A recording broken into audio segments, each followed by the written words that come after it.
It's very hot in this room, though. You know, it's a lot of. I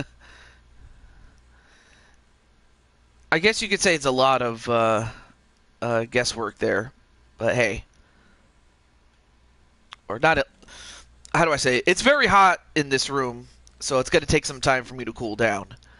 But the action is what's going to be hot and fast and furious, because it's time! And it is UFC 4, or EA UFC 4, with Frost Joker 4. And of course, that is what is main eventing this entire show. But yeah, I'm sorry if I butchered the entrance. It's really hot in this room. I will say that.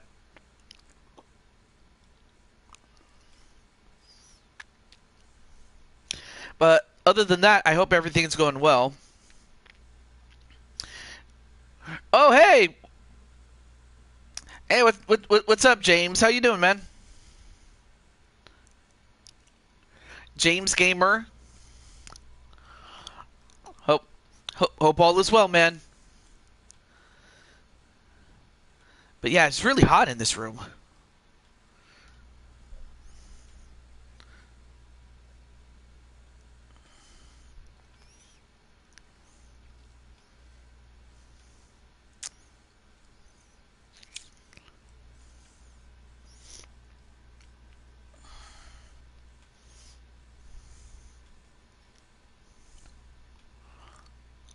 All right.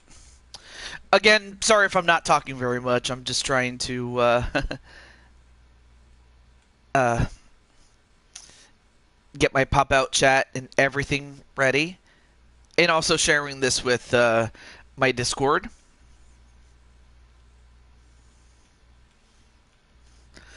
But yeah, I'm happy that you're doing pretty well there, Mr. James Gamer.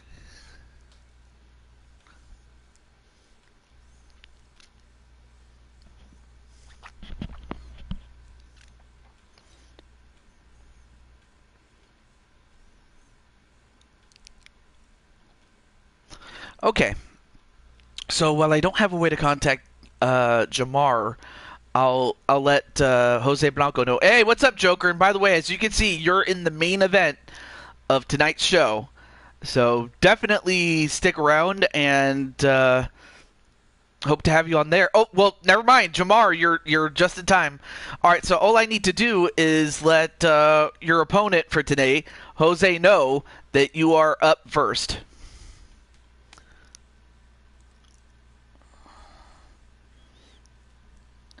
And also Wally.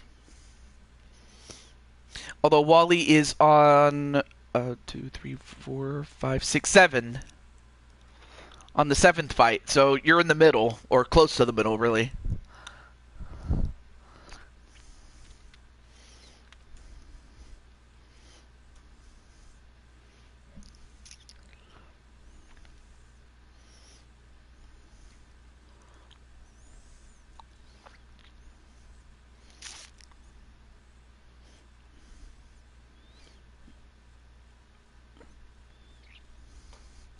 Alright, so now that I did that, let's get right into the match.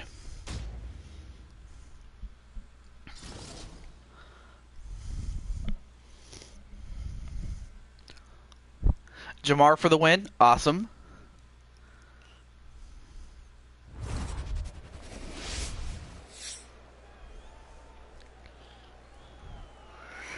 Oh yeah, that's right. Wally and Jamar, or rather, Wally's naturally going to go for his SWO teammate Jamar to win. But with that said, here is a bout in the featherweight division between champion and former champion. You have former champion Jose Blanco and current champion Jamar Games.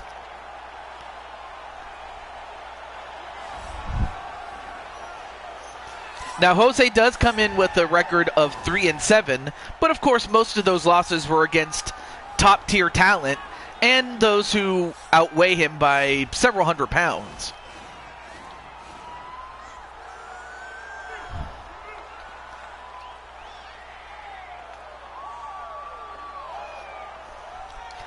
But, of course, that has not stopped him from becoming a two-time featherweight champion, as well as a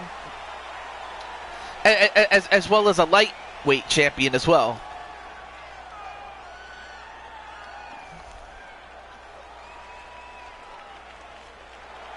And speaking of champions, here is the featherweight champion in the UFC.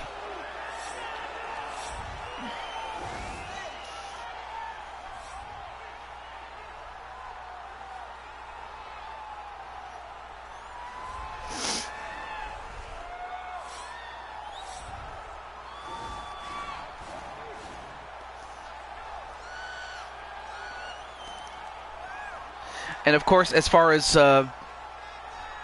Jamar's record at this point, that stands at 4 wins and 10 losses.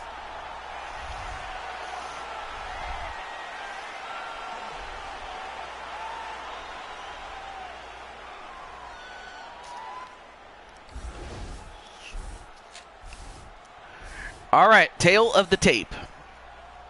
So while Jose is younger, Jamar has him out, is a little taller than him, has a bit of a reach over him, and weighs 5 pounds more than Jose does. So, Ladies and gentlemen, this fight then again, it's close. It's very close. Featherweight division. Introducing first, fighting out of the blue corner.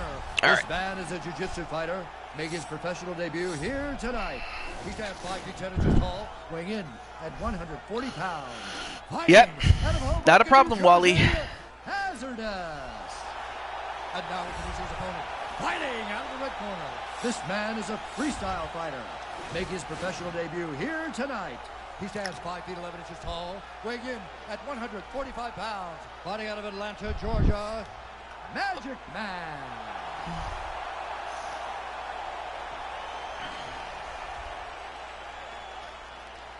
And when the action begins, our referee in charge of the Octagon, Dan Bergliata.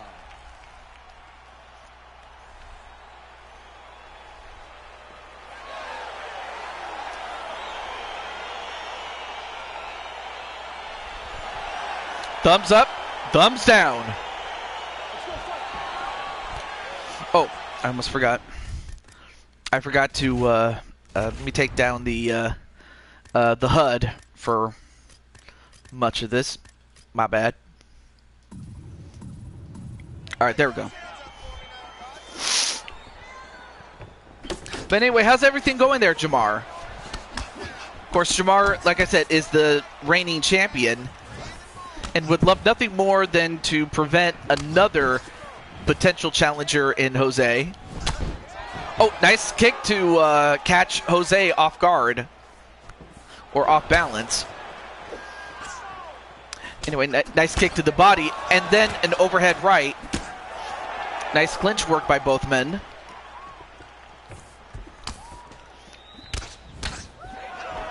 Ooh, nice exchange by both men.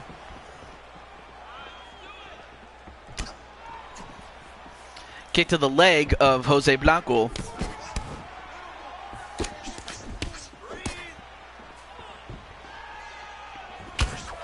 Oh! Nice left hook there onto Jamar.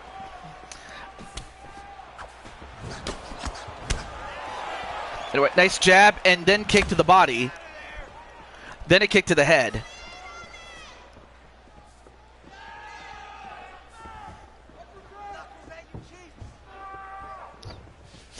Oh, hey, how's it going there, Alicia? How you doing? So yeah, this is something different, but it's not that much more different than, say, our WWE series, except every fight is 1v1 because that's just how the sport works. Anyway, a kick to the leg onto Jose Blanco. Now Jose, of course, is the guy in the long johns and the shirt. And of course, Jamar has, you know, the boxing shorts and no shirt.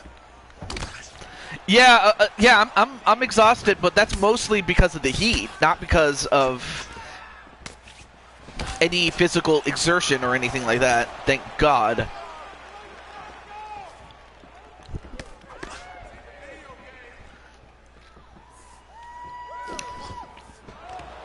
Though in hindsight, I probably should have brought in a cold drink or something. Oh, nice spinning back fist there by Jose Blanco.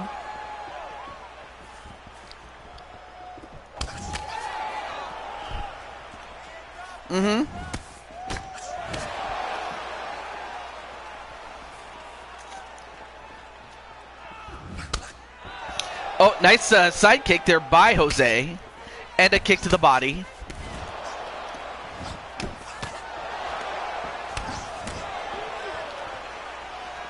Yeah, I got to watch the replay because I was at church at the time that you made the show. So I was unable to watch it when it happened live, so it's not a problem. Oh, also, there's Blaze, B-L-A-Z-E. I did see I did see the shout-out video that you did, which was awesome. Thank you. Not that you had to. I appreciate it, though.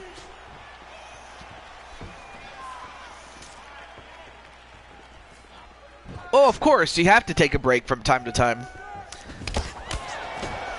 I mean, I guess one subjective... Whoa! Nice high kick there onto Jose. I give Jose credit. He's tough.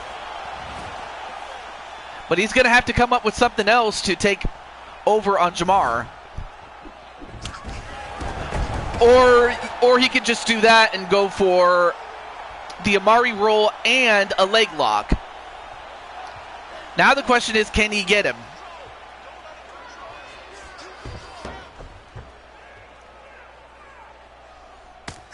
Although Jamar escapes and now is on top of him in a side mount. Now trying to set up for an Americana, which is, of course, a submission attempt. Nope, he's going to mount him. Now goes into the half guard. That's a position on the ground, for those who don't know. But then Jose trying to escape.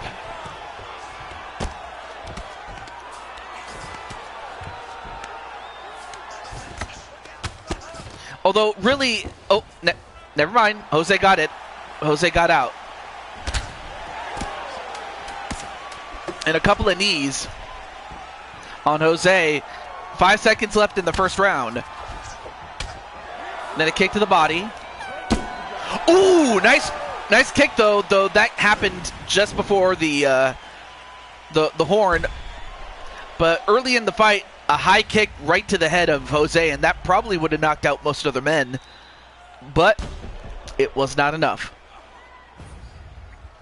But no, I say that the subjective benefit of, of having the work schedule that I have is that the only time I have free are the weekends. So at least there's, time in between, to build anticipation for the shows. Something that probably wouldn't be a thing if I did this every day. Anyway, a kick right to Jamar.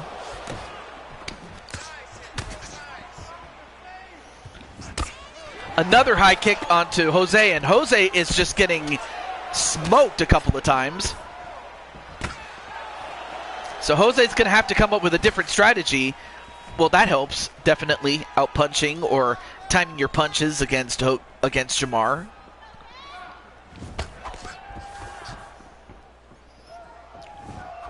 Ooh, went for a high kick but missed.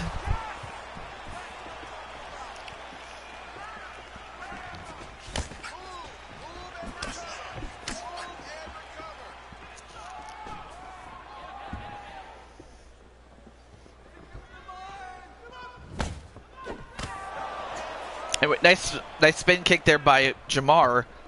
But yeah, thank you, Blaze, for doing that. Like I said, you didn't have to, but I appreciate it.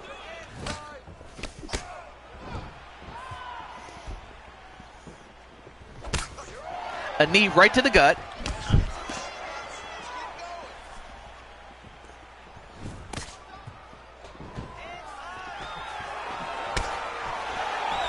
Anyway, nice spin kick. Oh, well, thank you. I appreciate that.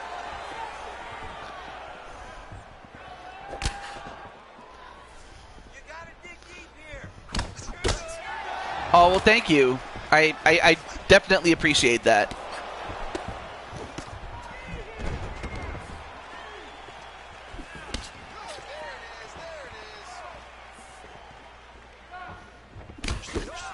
And of course, as you can see, Jose is leaking.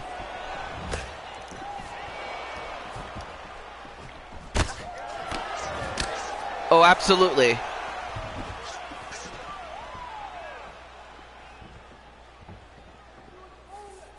Hey, he's off balance. Take him down.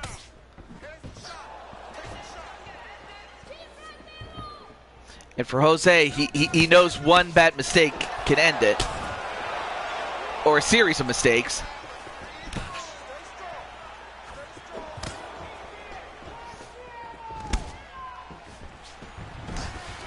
Oh, goes for a leg lock again, but can he get him this time?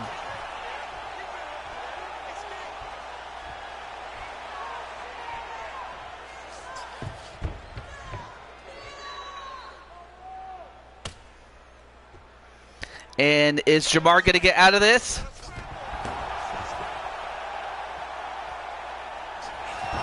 Yes, he does. Once again, he escapes, but this time he is in the full mount position.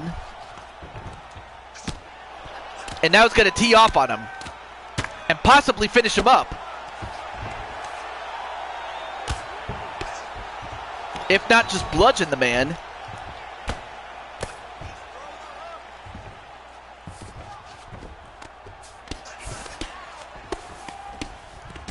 But Jose fighting back. However, Jamar has upper control, or top control. Now in the full guard position. Oh, well, now both men back up. Ooh, nice block there by Jose, though.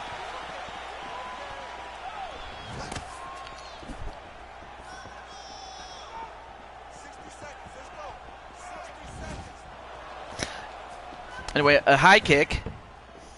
Several kicks that do miss, though. 50 seconds left to go. Oh, then another high kick. That time, that connected on Jose.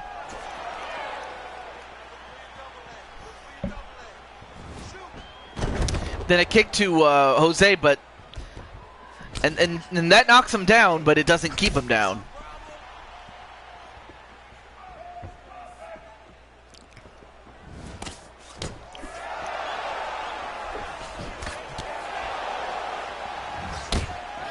Oh, then a high kick onto Jamar, and that one, he definitely felt that one.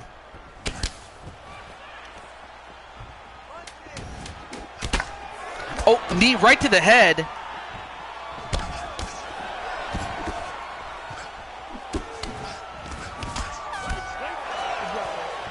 Well, that's the end of the second round. We might very well go to a third. And if I had to score this on points, I would have to think that Jamar is ahead.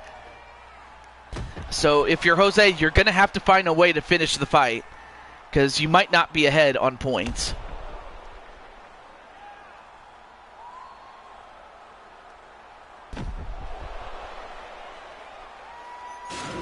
Jose put him away. Well, yeah, easier said than done, but it can happen, though.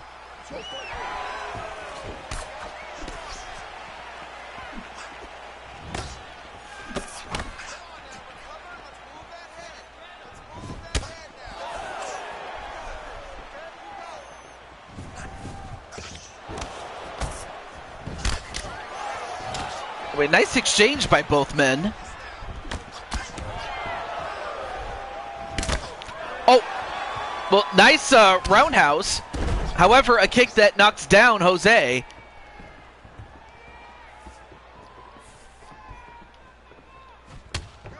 Oh, and Jose with one of his own, with a knockout of his own, or a knockdown, I should say.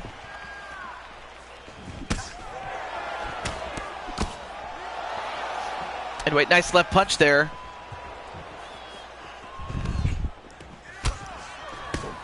Oh, nice leg check there by Jamar, and Jose definitely felt that on his leg.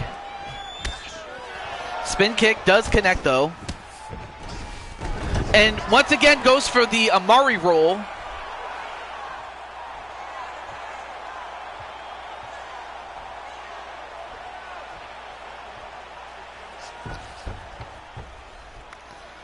I mean, he's escaped this twice already. Can he escape it the third time? Yes, he does. Well, now we'll find out which one of these two is adept at ground-based fighting.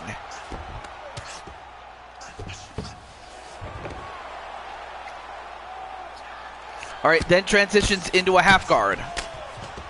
Does Jose. But then transitions into a side mount. Does Jamar. Nope, back to the half guard again. However, Jose escapes.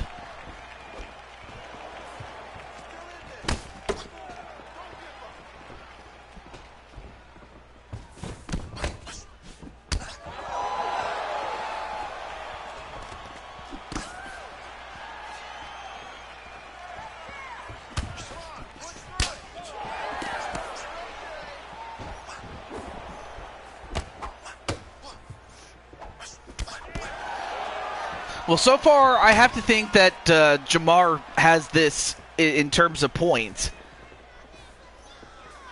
But, of course, Jamar, to his credit, ain't going to hold back.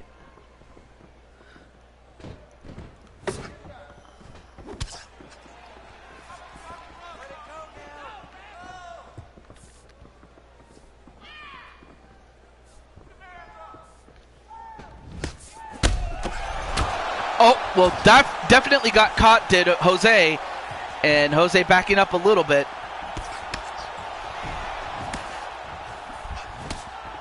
Oh, went for a roundhouse, but he missed. And Jamar just picking him apart. And going for a takedown, but well guarded by Jamar.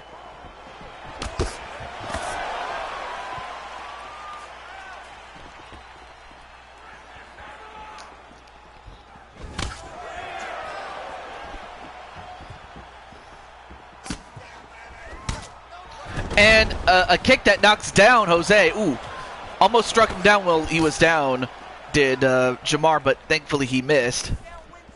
Otherwise, I would have had to deduct a point on Jamar's case, but in this case, he missed. Oh, nice counter by Jose.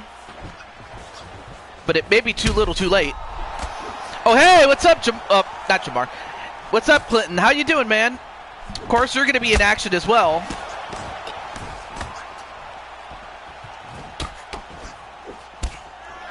Nice spin kick there by Jose, but he's got 45 seconds to possibly try to get a win. Otherwise, Jamar's probably going to win on points. Oh, what a spin kick! And now Jamar is hurt.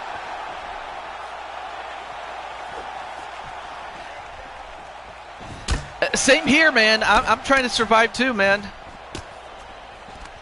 fact, I'm still sweating like bullets, man.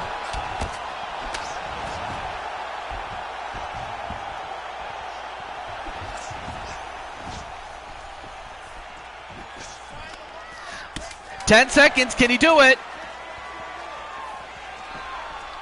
Jose.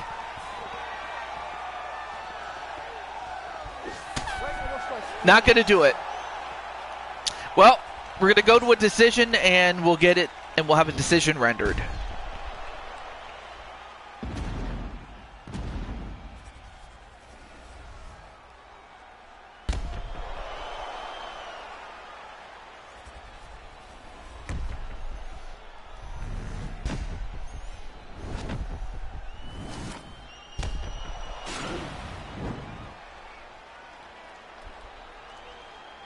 Ladies and gentlemen, after 3 rounds, we go to the judges' scorecards for a decision. All 3 judges scored this contest 30-27, declaring the winner by unanimous decision, Magic Man.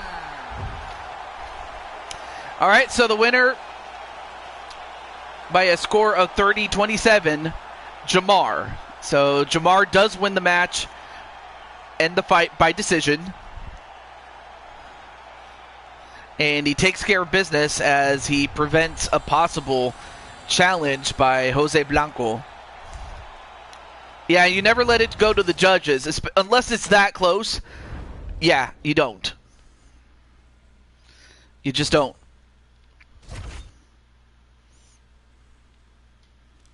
Okay. All right, so next fight, it's going to be odds. Well, that's Odds Cornet's client, Taipon Sterling, and Diamond Sky. Hey, what's up, Yoshi? El Boyo, what's up, man? What's up, bro?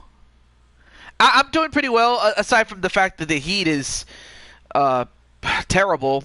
Although finally the air conditioner's starting to finally kick in. But I'm doing pretty well otherwise, but man, I just hope you're doing well, and I'm hoping that you're staying cool, dude. Okay, I'm gonna let Odds and AJ know. Well, being that that's Diamond Sky's bro.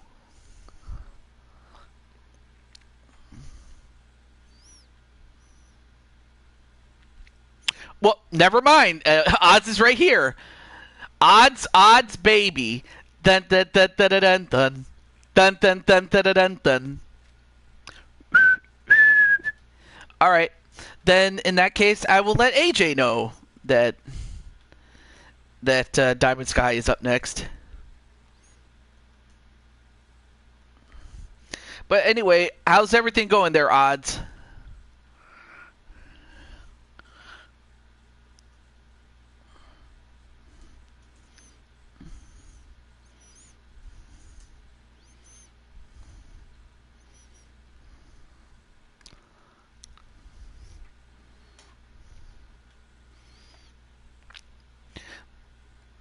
All right. I'm doing pretty well. It's just, again, the heat is... Well, like I said, the air conditioner's finally kicking in. Yeah, definitely. Hang out, man. But yeah, man, I definitely enjoyed some of the stuff that I got to do with you and, you know, the likes of... oh yeah, and Tan Man and Greninja Power or Edgar, and then Ikeem.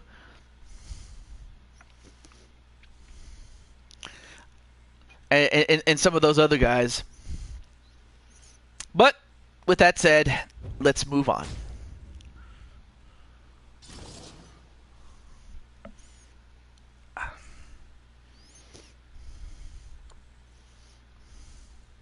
Oh yeah, I forgot to update the records of Jose, who now goes to 3-8, and Jamar, who now goes to 5-10. Forgot to do that, but let's move on.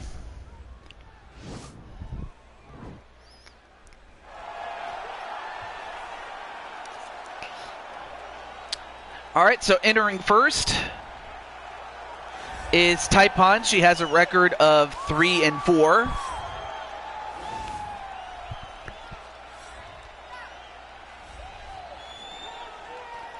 And would love to get a victory, and a definitive one at that, against Diamond Sky.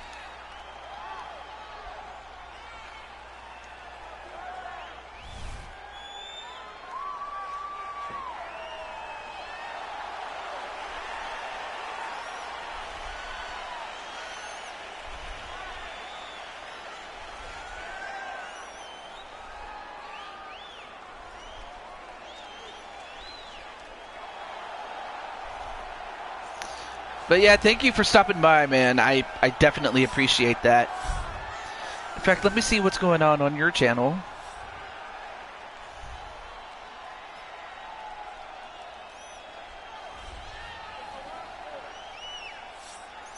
Oh yeah, that's right. And you also got to hang out with Jacoy too. And the last video that you made was 7 years ago. But man, it's great to see you back. It's like seeing old friends again. Anyway, as that happens, we have Diamond Sky, who is 4-3.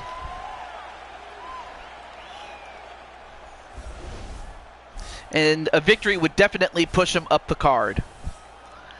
So Taipan is younger and has the height, the weight, and the reach advantage. So Diamond Sky will have Ladies and gentlemen, this fight is 3 rounds a bit of a tough in the task. UFC Bantamweight division.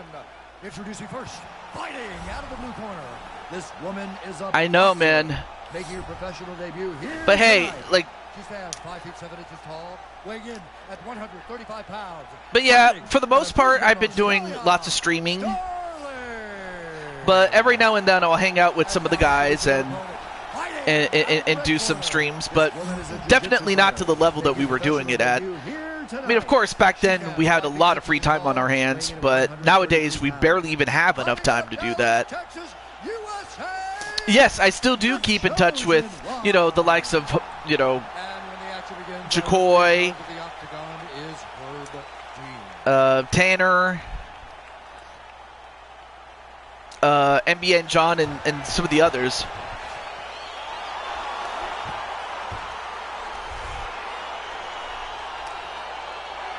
I forget if you still have your Discord account.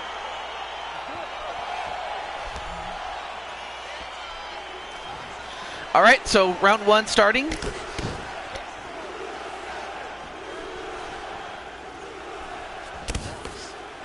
Anyway, a kick by both ladies to each other's legs. Oh, went for a high kick but missed. Did Diamond Sky. Of course, Diamond Sky is in the blue, and Taipan is the one with the flame. Oh yeah, Ikeem and Edgar, they're still cool. And by the way, they still get together to play games like Mario Party, especially on Ikeem's Discord. Yes, they have. Yes, Ikeem has a Discord. And Matthew, I forgot. I almost forgot about Matthew. Oh, you mean Iron Smasher? I think that's who you meant to say. Iron Smasher, i.e. Matthew. But I mean, I still call him Iron Smasher just because, you know, he's cool like that.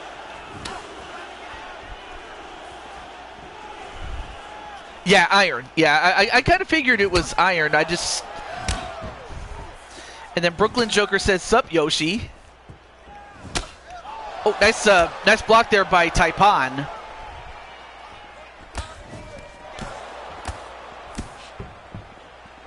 But yeah, let me see if I still have you on my Discord. I'm just gonna check to see if I still have Mr. Yoshi El Pollo.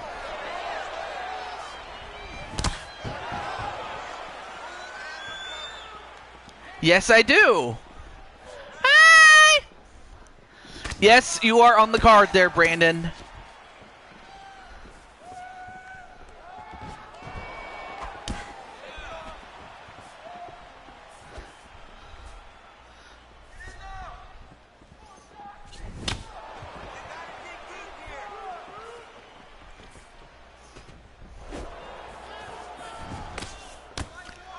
Oh, okay.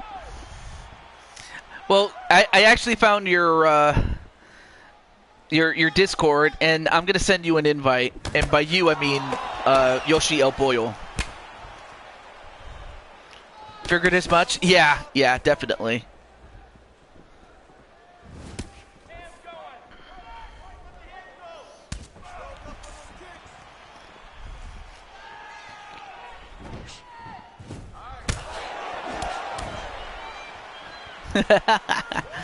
It's pretty funny.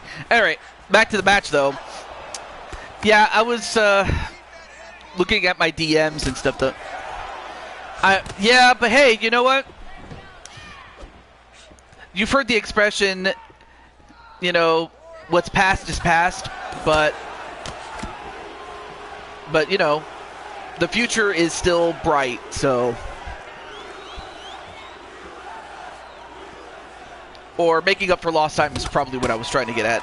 Also, hey, what's up, King Ace? And by the way, Ace, you do have a fight today.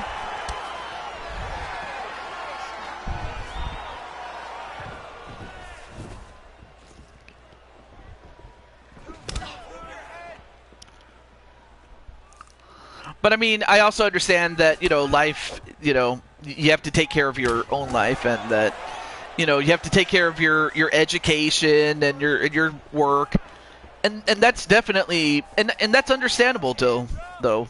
Because I can totally understand, focusing on your studies and not, taking your eye off the ball and whatnot. Anyway, these two women have been fighting back and forth, but not one woman has been able to get a distinct advantage to such a degree that... Oh, nice block there by Taipon, though.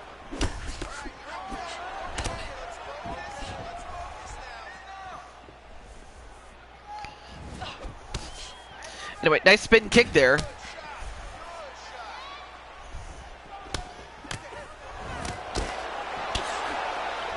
And just as understandable too, because whoa, what a kick there by Diamond Sky.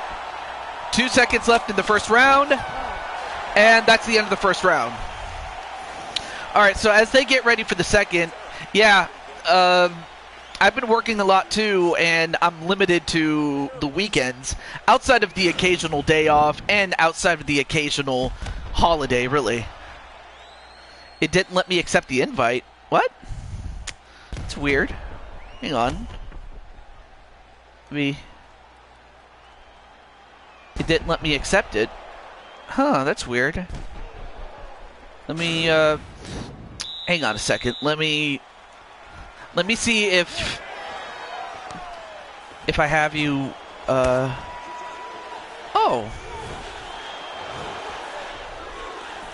Okay.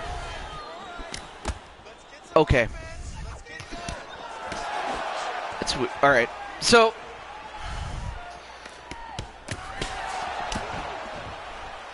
all right, I'm gonna resend you the link again. Hold on a second.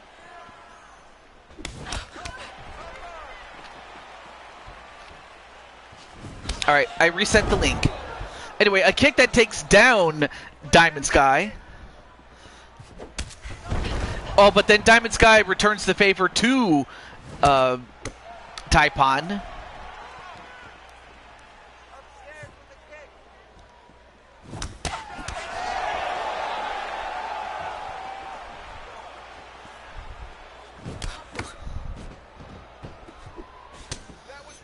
But yeah, Yoshi, on behalf of the Funhouse, I just want to say, welcome back. Your dreams were your ticket out. Ba-da-da-da.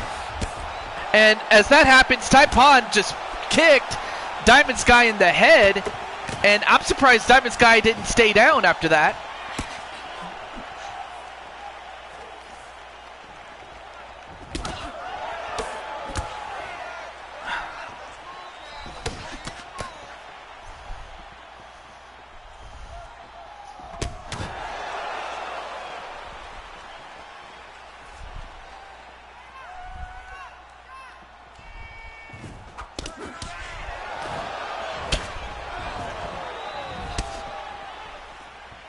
I remember Yoshi from back in the days. Okay, cool. Let me see. I'm going to have to add the roles. I forgot what roles you used to have back in the day. But hey, I'll manage.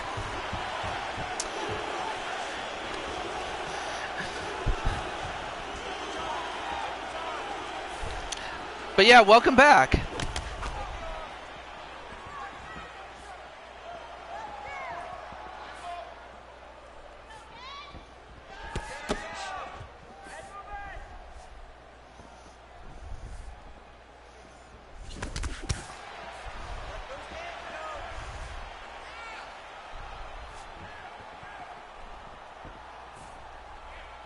Wait, you do? I do what? Oh yeah, the roles? Unfortunately, I don't remember all of them, so I'll have to help you with that. Oh, I'm sorry. You're talking to Yoshi. You're talking to Joker. My bad. I was like, wait, what? Oh.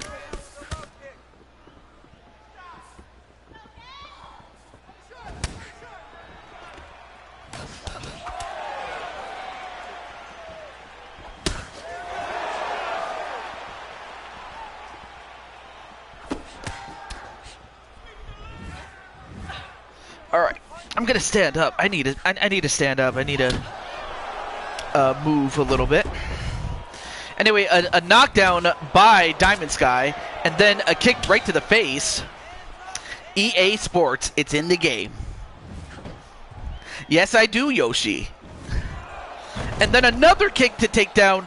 I have to think that Diamond Sky is scoring points based on the takedowns that she has, especially with the knockdowns, I should say.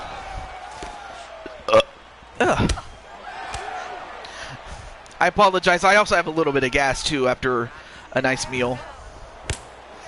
Anyway, a kick right to the leg. Well, I have to think, really, that the... I don't blame you if you don't, Brandon. I really don't. Yes, King Ace also went under the names of Zach and Jordan Walker. In this case, he's Jordan Walker in this game. And in some other games, he's Zach, and then recently he became Ace, or King Ace. Yeah, well, thank you, Wally. I just had to get it out of my system. All right, 10 seconds left to go in the second. Can we get a finish? Oh, nice counter there by Taipan. Yeah, that's probably where King Yoshi kind of had to focus on his studies. So by the time he left, you came in. Okay, Jordan Walker's. Yep.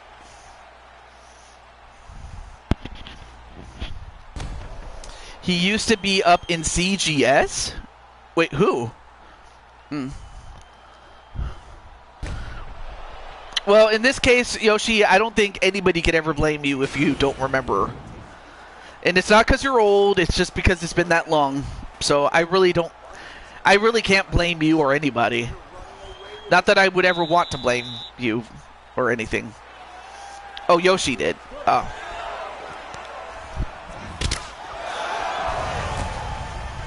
All right, fight underway. This is the final round. So unless a finish can happen, either a knockout or a submission, it will go to the judges and we will determine a winner that way. Oh, shit. Almost 10 years is too long. Yeah, exactly. Like in 2014, like I was still in college. But I didn't, and I did not have any part-time work at the time. I was fully a college student. Oh, nice kick there by Diamond Sky, though. And Sky has been doing pretty well with the kicks.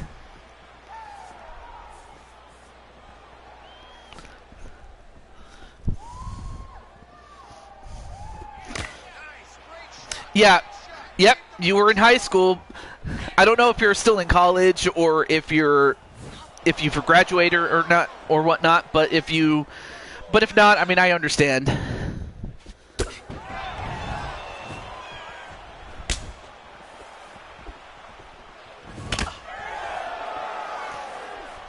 Yeah, that long ago.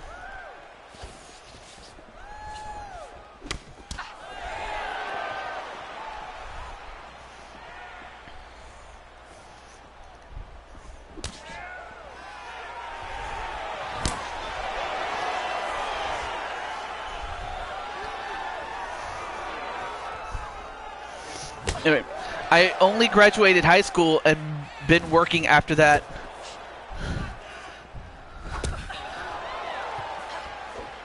Oh, and as for Joker, oh, he'll tell you. But yeah, ever since that time, I graduated college in the winter of 2017.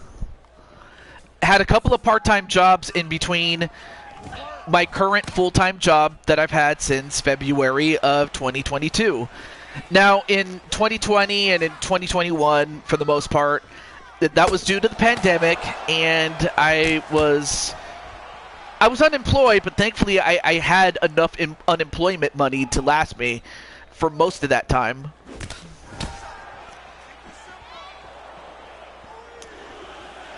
But and it's not like I was ever in any real danger of being bankrupt or anything like that.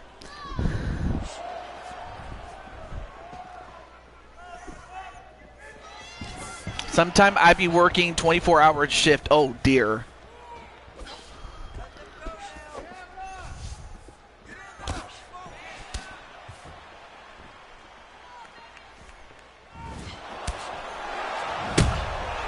Oh, wow, what a shot onto Diamond Sky. And now Diamond Sky is hurt. But yeah, if you ever decide to release a new video there, Mr. Yoshi, I would definitely look forward to it. You know, even if it's a vlog, you know, series, heck, I'll still watch that. You know why? Because you're cool like that.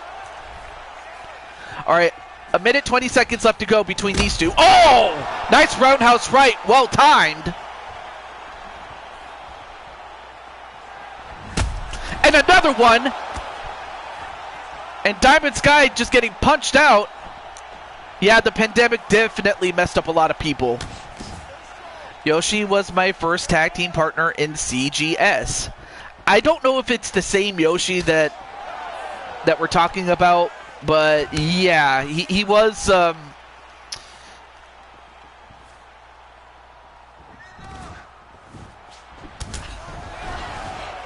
all right. Now both women on the ground.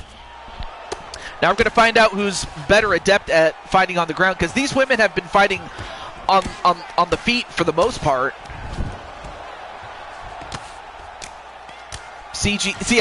Yeah, it's him, TJ. CGS? I have a feeling he doesn't know CGS. I really don't think this is the same Yoshi you're thinking of, Joker.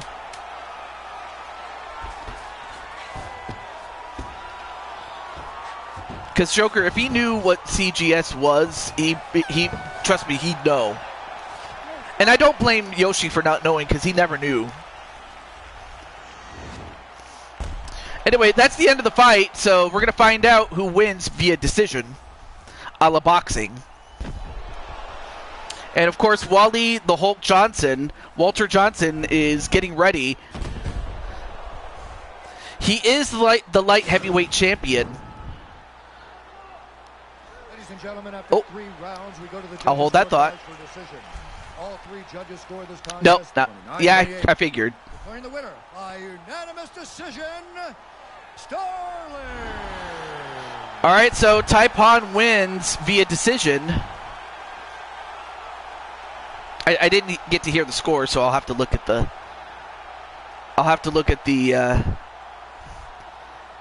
Decisions. But congratulations to Against All Odds' girl, or his client, I should say, Taipon, as she now goes to an even 4-4, and Diamond Sky also goes to 4-4 as well.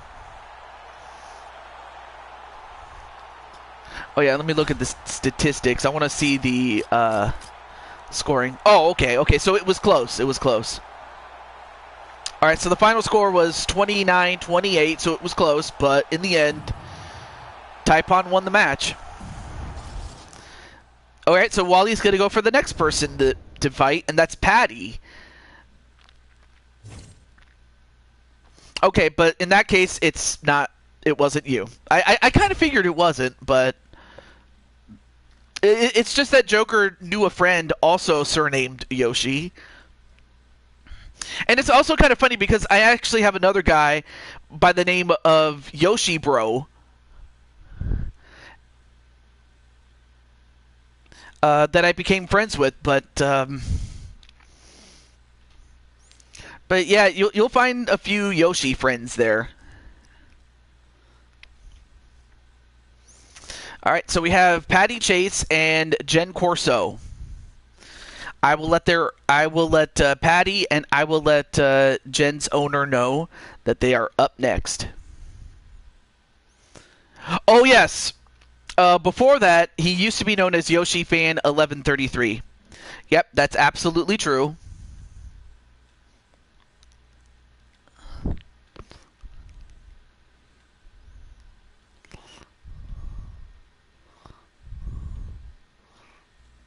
All right.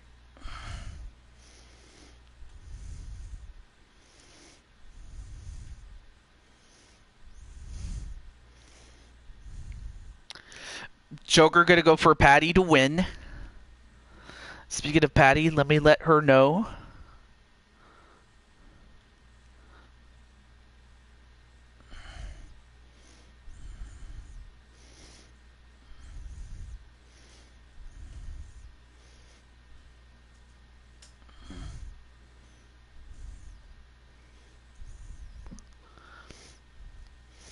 Yeah, I heard over the last week that Willie Mays passed away, and yeah, I was sad that he did. But he definitely left a long-lasting legacy.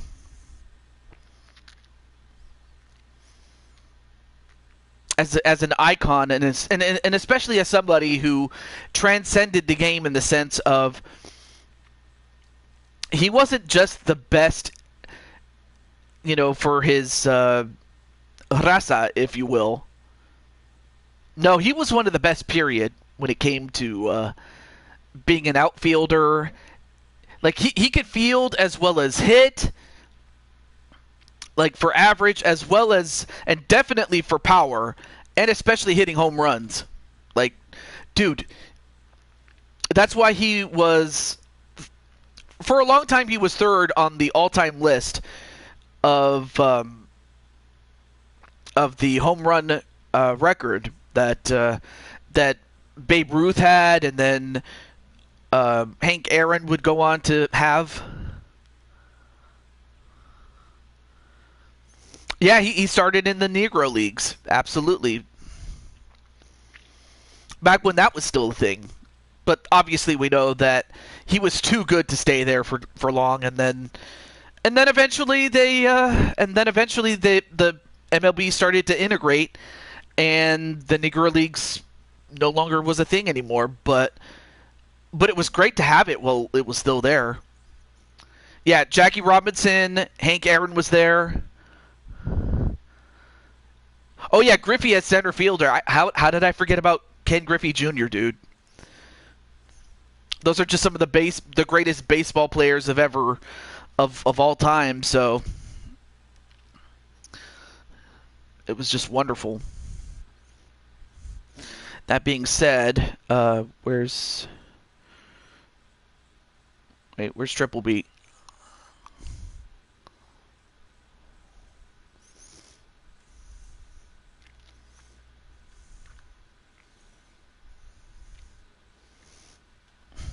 Okay, let me get Triple Beat then.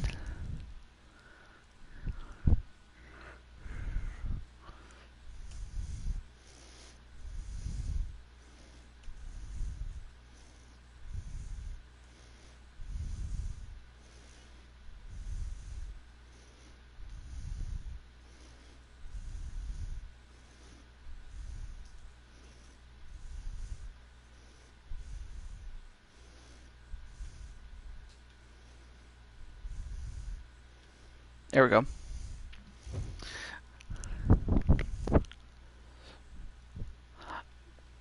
Into the well, actually, that's one of the few decisions that the commissioner of the MLB has done that actually went over well, because most of the other decisions that he's made has been maligned to such a degree that people want him out of commissionership. I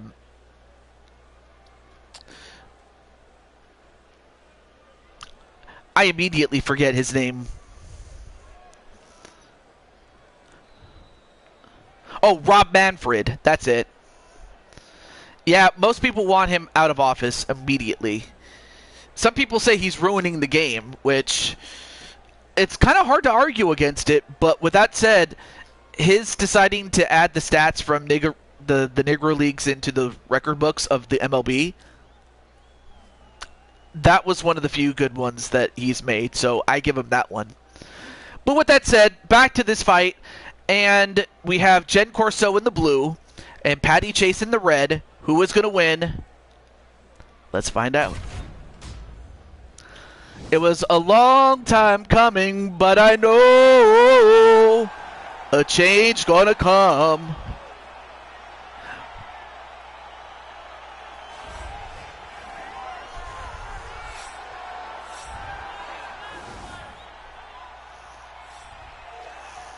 So up next is Patty Chase.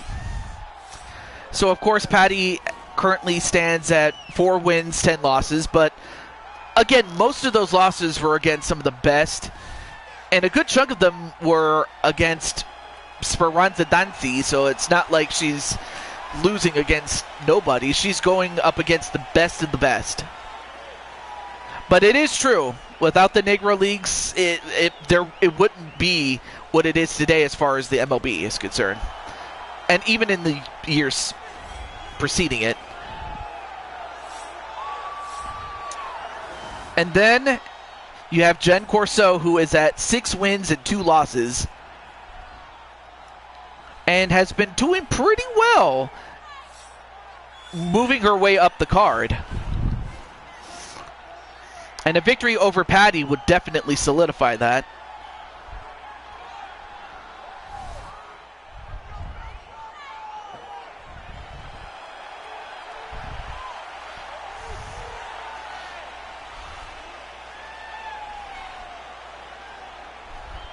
Oh, of course.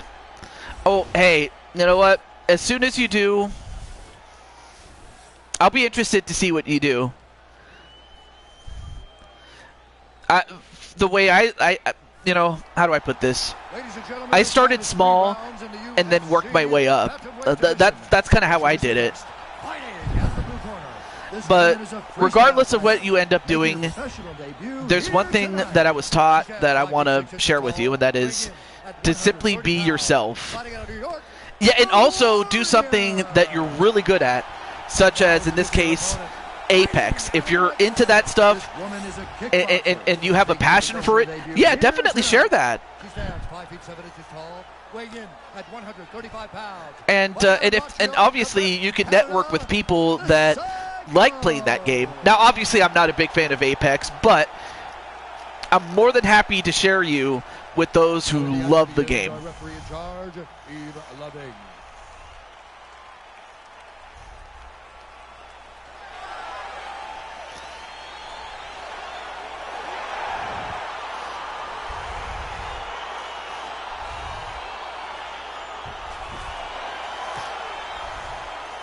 And there you see Patty doing her best Shawn Michaels impression. All right, fight underway. Here we go. A kick to start off, but missed. And as far as the stats, I didn't even get a chance to go over those stats, but Jen has her outweighed by 5 pounds and is out-talled by an inch. And, of course, has the reach by an inch. But aside from that, it's not that much of a gap between size and disparity. Or weight, I should say. Oh, nice jumping kick, but well blocked and well scouted by Patty. That's one thing about Patty is that, yeah, she may be a bit... She may be a bit old, but she can still go. And she's been there, done that. She's been through the battles before, so she knows what she's doing. But yeah, if you have something that you're passionate about, like Apex or some other game, yeah, definitely share that.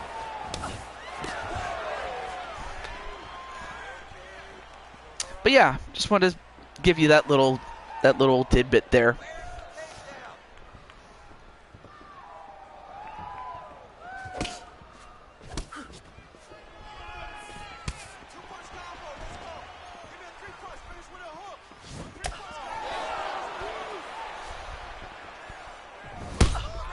Oh, big punch right to Jen, and Jen has to back away.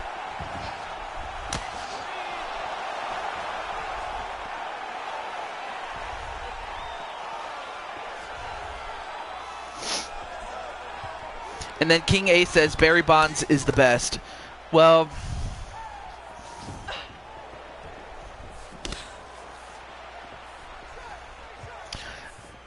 I mean, there's a case to be made for Barry,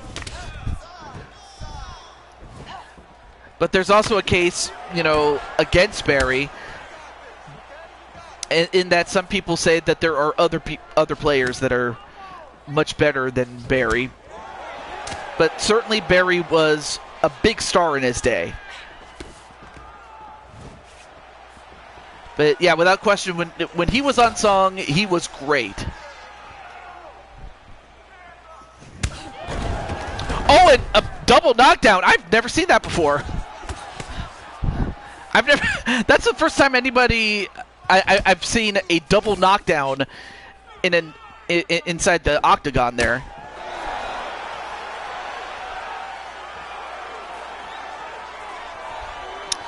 I mean, they were great players, though.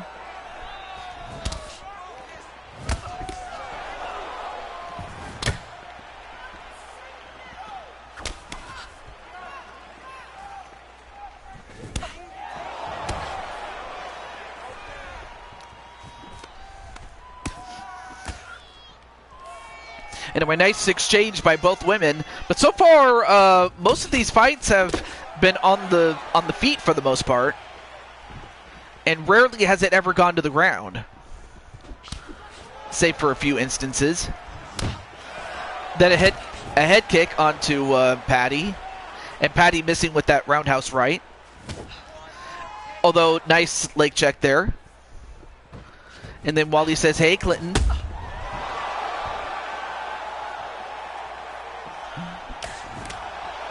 Not a problem, Ryoshi, but you're always welcome to stop on in.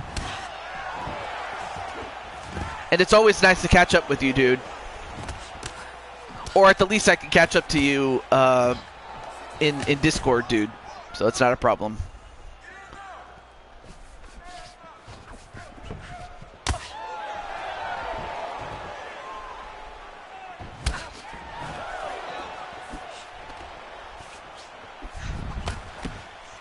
All right, cool. But yeah, it's all cool though.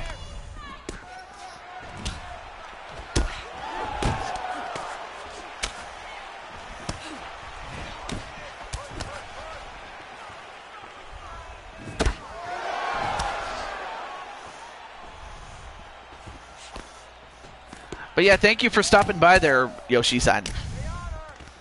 All right, 15 seconds left in this first round. 10 seconds left.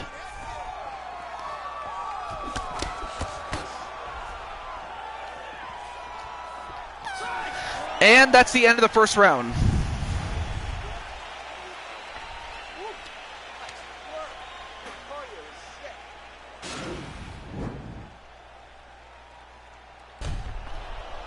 Anyway, there was that head kick, and excuse me, there was the head kick to Jen Corso.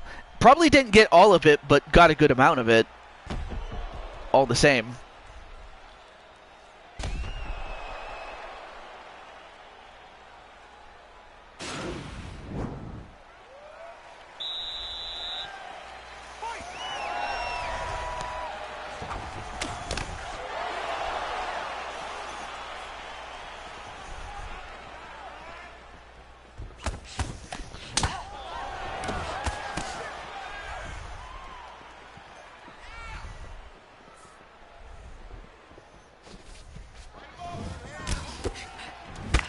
Oh, nice roundhouse right onto Patty. And then a kick to the body. Oh, then a kick to the head, and now Patty, 2 kicks to the head, and now Patty already on the defensive. I mean, Patty cannot take too many kicks like that to the head and expect to win. She's going to have to guard herself better than that. Oh, went for another high kick, but this time was ready for it. And lands a kick to the head of her own. Does Patty. Uppercut, but then a couple of knees right to the head of Patty.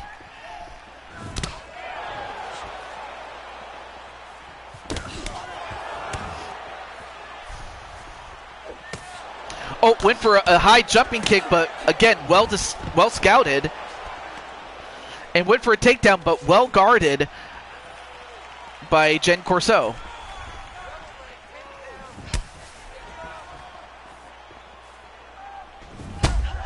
And then another high kick. Oh, but then Patty comes back and starts clapping back. And then another knockdown, and now all of a sudden, we got ourselves a fight.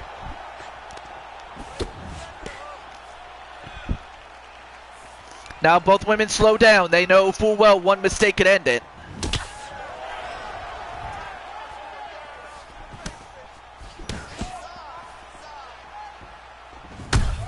And then a kick to Patty. And now going to try to finish off Patty. And Patty is now busted open. I don't think that's going to make Azriel very happy about this.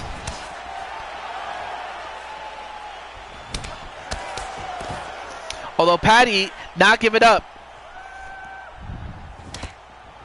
Instead of going on the defensive, she's attacking.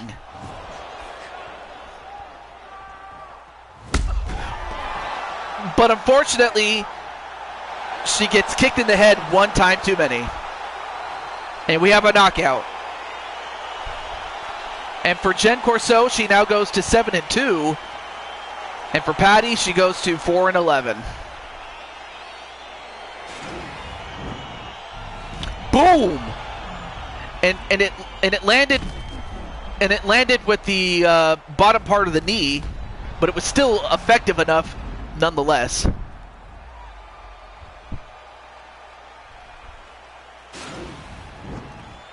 Ladies and gentlemen, referee Yves Levine has called a stop to this contest at 2 minutes, 43 seconds of round number 2.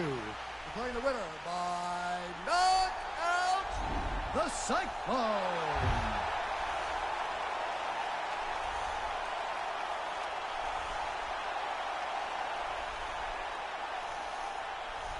Shin meet jaw.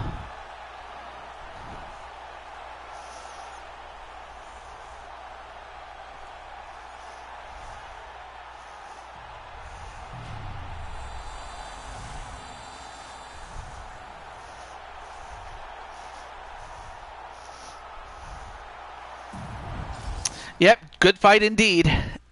And finally a finish, a definitive one at that. I was beginning to think we were going to get like decision after decision after decision, which, you know, it's nice, but it doesn't make for a great show. But we finally got one in the second round nonetheless. But up next, it's going to be Mike Wasson and Diamond Light. So I'm going to let both guys know that they are both up next.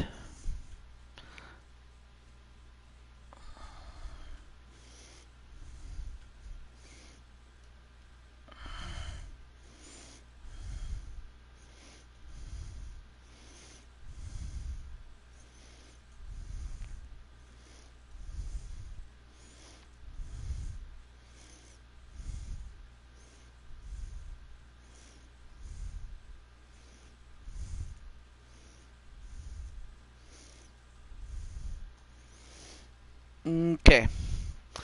And then, let me get Mr. Then I'm going to get the Diamond Giant.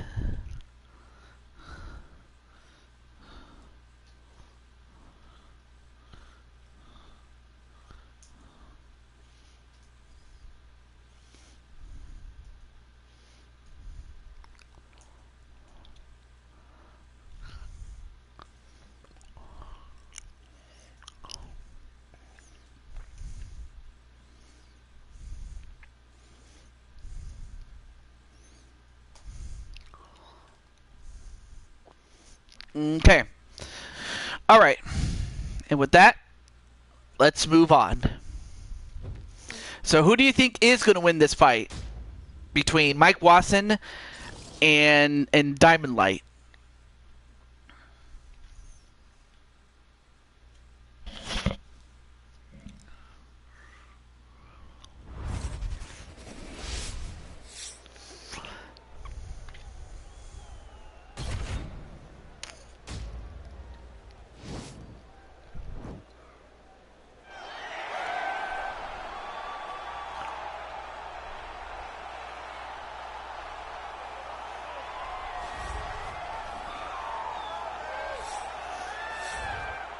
All right, so Diamond Light, making his way from Richmond, Virginia, stands at a record of 2-0. This is only his third fight, obviously, and even though he has yet to taste defeat, he is going up against somebody who will definitely be a threat, and is a threat always in the heavyweight division.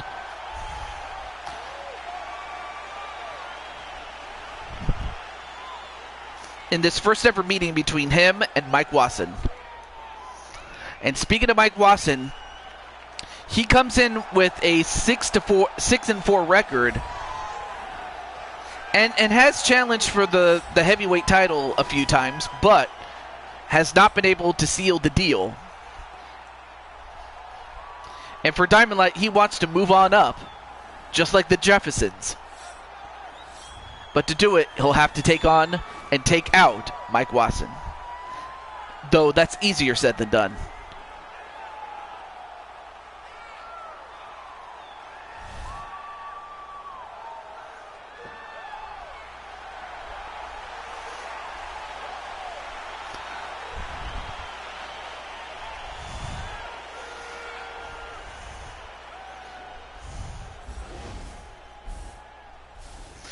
And of course, Diamond Light is younger. However, the height and reach advantage go to Mike Wasson, while the weight advantage goes to Diamond Light. Ladies and gentlemen, this fight is 3 rounds in the UFC heavyweight division. Introducing first, fighting out of the blue corner. This man is a jiu-jitsu fighter, making his professional debut here tonight. He stands 6 feet 2 inches tall, weighing in at 265 pounds. Fighting out of Richmond, Virginia, the King! And now introducing his opponent, fighting out of the red corner. This man is a boxer, making his professional debut here tonight. He stands 6 feet 5 inches tall, weighing in at 245 pounds. Fighting out of Glasgow, Scotland, Mountain.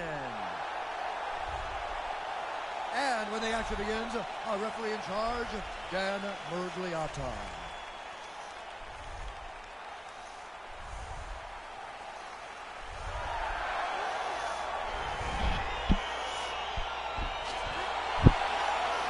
Of course, the Diamond Giant is ready to go, as is Mike Wasson. All right, fight underway. Here we go. Now, Diamond Light did have a couple of fights, and he made relatively short work of his first 2 opponents, but I highly doubt that that's going to be the case against Mike Wasson, though. Speaking of Diamond Light, there he is. What's going on, man? Going for a takedown immediately. But anyway, how's it going, man? How's it going, bro?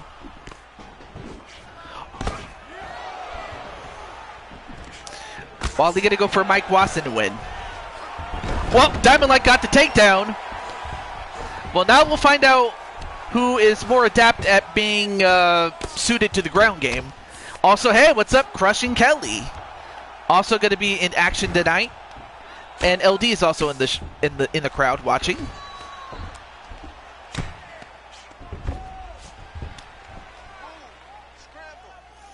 Now, Diamond Light on top with the mount position, and at this point, it can just simply bludgeon Mike Wasson if he so wishes to do so, or he could go for an arm bar.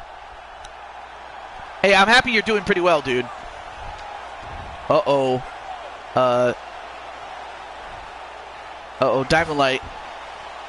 Don't tell me. Oh.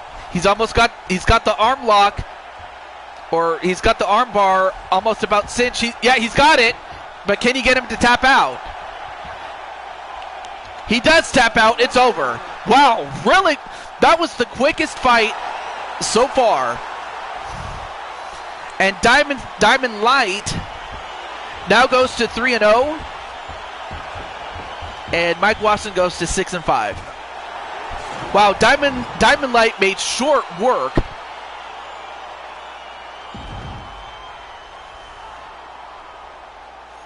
Yeah, Diamond Light got the victory with an armbar.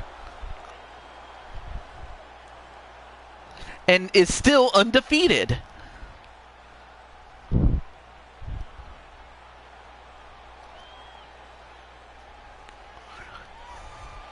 And look at those dance moves. Well, I guess the locker room's going to be put on notice as the Diamond Giant cometh. At 1 minute, 41 seconds of the very first round. Declaring the winner by tap out due to an armbar, the King!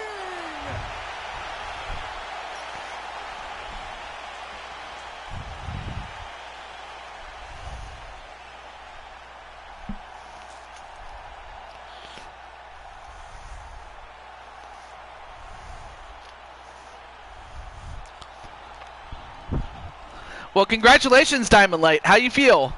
I guess we'll have to wait until he gives us his answer. But with that said, we're going to go over to Arkham and Peter Griffin, and we will have that fight in just a moment.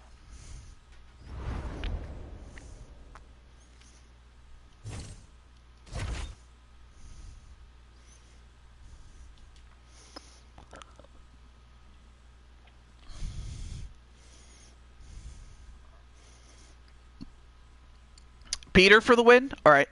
Okay, so I know that Peter is on vacation, so the only person I need to contact is Arkham.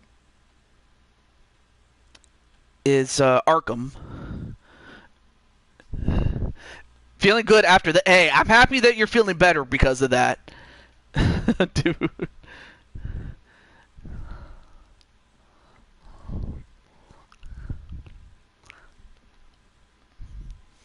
But hey, I'm happy too.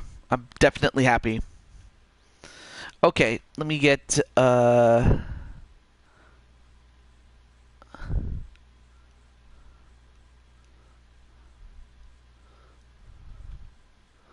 see, where is he? Oh yeah, there he is.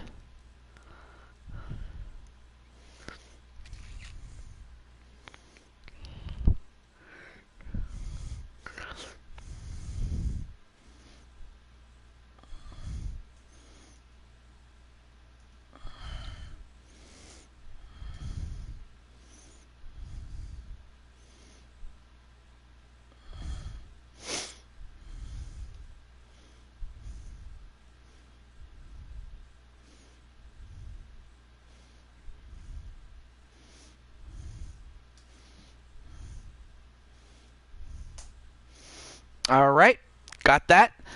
And let's get started.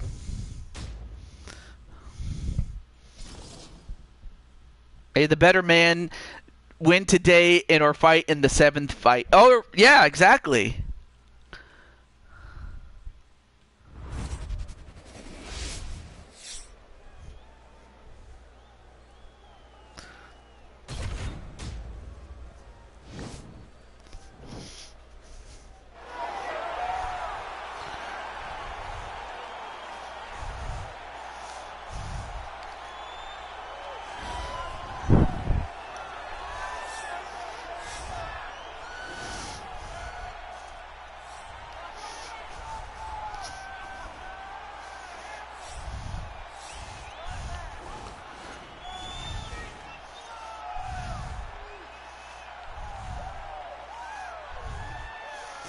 All right, so Peter Griffin comes in with a record of 6-4, just like Mike Watson just did a few moments ago. And he also had a very strong performance in his tournament debut, as he was in a tournament and he won 2 fights to get to the finals, only to eventually fall short. But with that question, but definitely Peter Griffin is someone to look out for. And as for Arkham, though, he comes in at 7-14, and would love to move into the 8-win club. And to do it, he'll have to do it against Peter Griffin, who has been slowly but surely moving his way up the card. Of course, he will be at a disadvantage, as he will have to play the role of David to Peter's Goliath.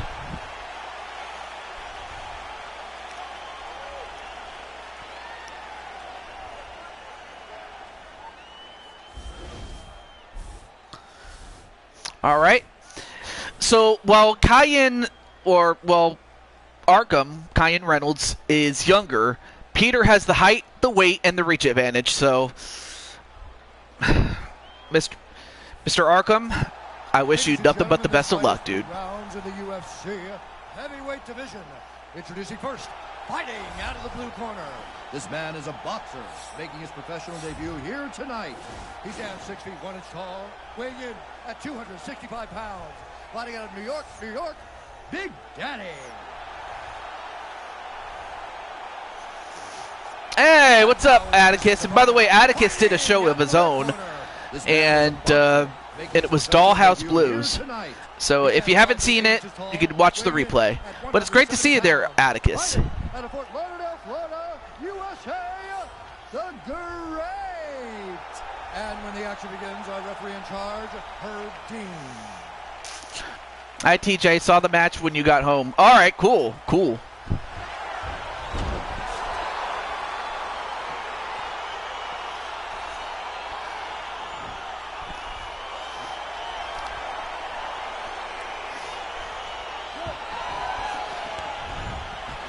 All right.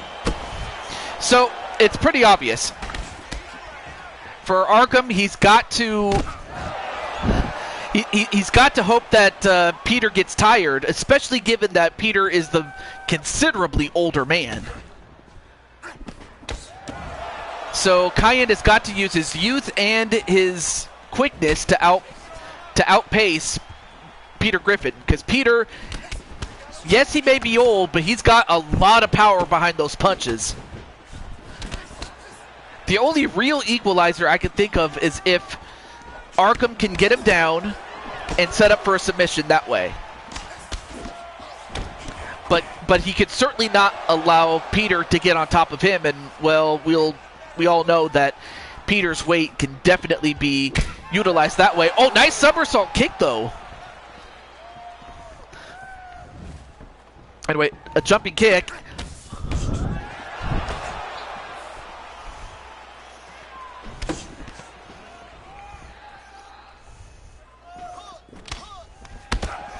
Oh, a knee. Oh, goes for a takedown, but yeah, Peter just too big and powerful, and just had enough leverage to keep himself up. Couple of an elbow and then a knee, an elbow to the face and then a knee to the gut. A spin kick, probably didn't get all of that kick there. Couple of jabs, definitely got the mark.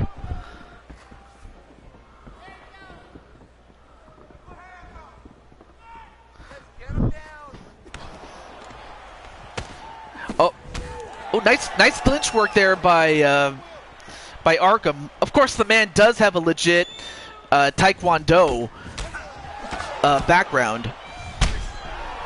Case in point, nice spin kick right to the face.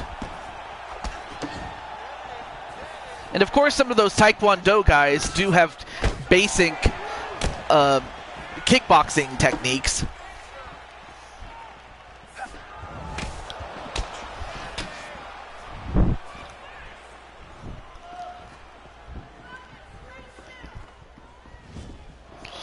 Oh, went for a body shot but missed.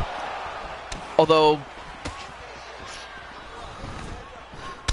oh, and a couple of clinch knees and a couple of punches to the gut.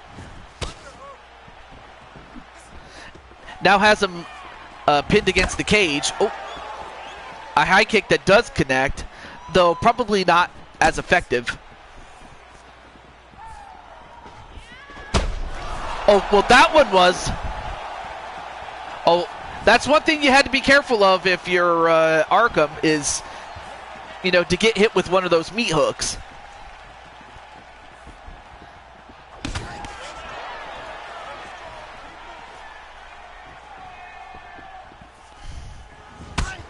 A spin kick, yep, got the body. Oh, a kick to the leg that takes down Peter Griffin. And then another kick to the leg.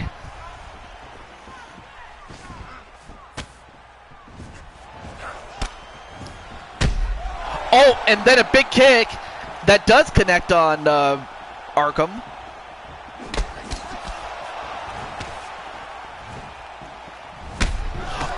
Oh! And now Peter's staggered.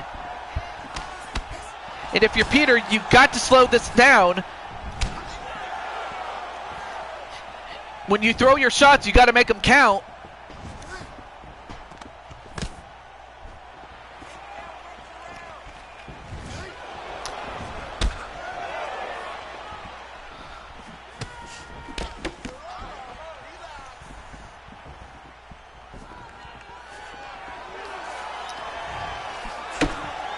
Oh, nice front kick. Got some of it, but not all of it, though. And another kick to the body. A side kick to the body. Oh, a roundhouse right that does connect.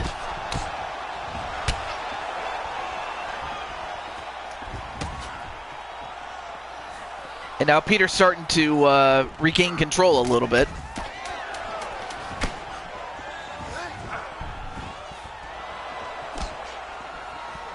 All right, 3, 2, 1. All right, well, I have to think that just on points alone, I have to think that Arkham's got it.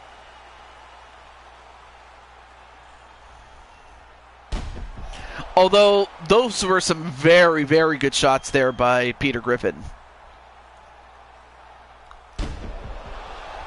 And those are some of the shots that he has to be careful of, does Arkham.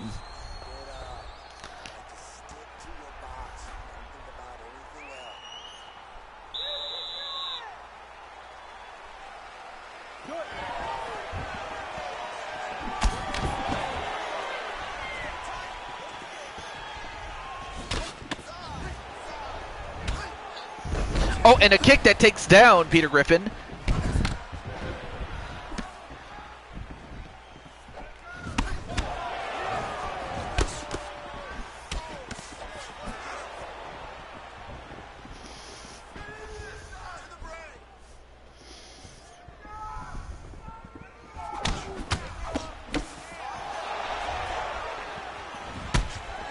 Anyway, nice spinning kick there. All right, there we go.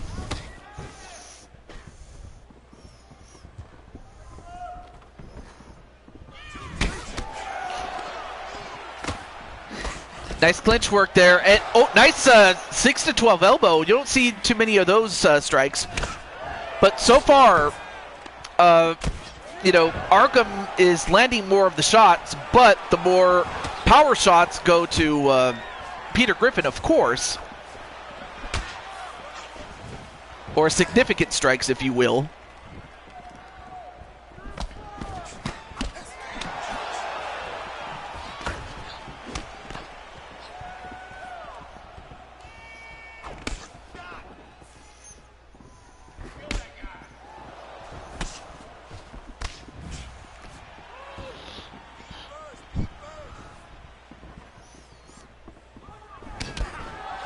And as far as Arkham is concerned, you know, his best bet is to, you know, time his kicks, time his punches really quick. Or time his punches well, I should say. Excuse me, I can't talk.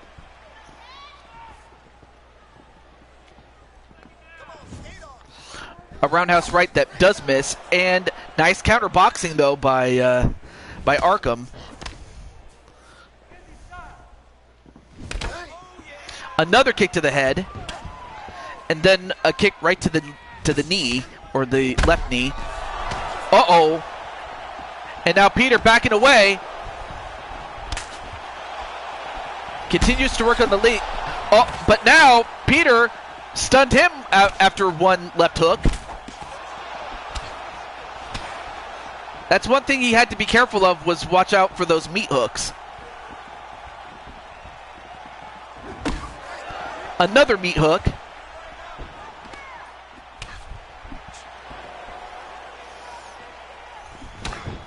Oh, nice straight right hand. Totally unexpected that. Oh, a jumping knee, and down goes Arkham.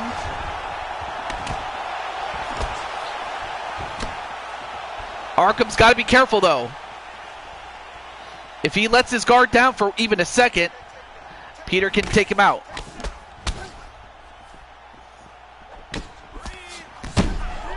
Another right.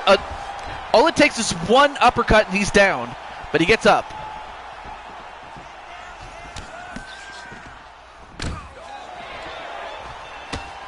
And now a couple of clinch work with the knees.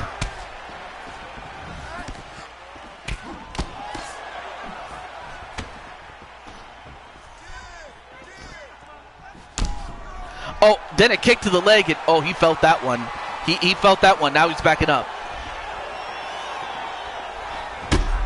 And then a high kick.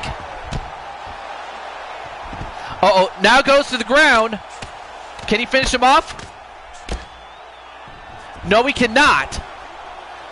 Well, now this is the first time that both men are on the ground, but it's Peter who's on top of him, and we all know Peter, he's got the girth.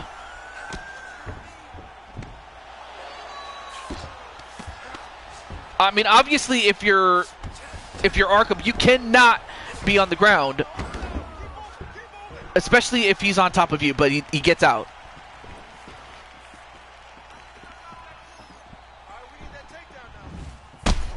And then another high kick.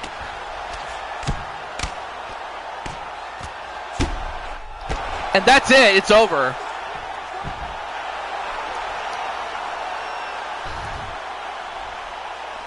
As Peter Griffin moves up to 7-4, as he says, "What have you done for me lately?" Dun dun dun dun dun. Ooh, yeah. And as for Arkham, he put on a great fight, but it was just not enough as he goes to 7-15.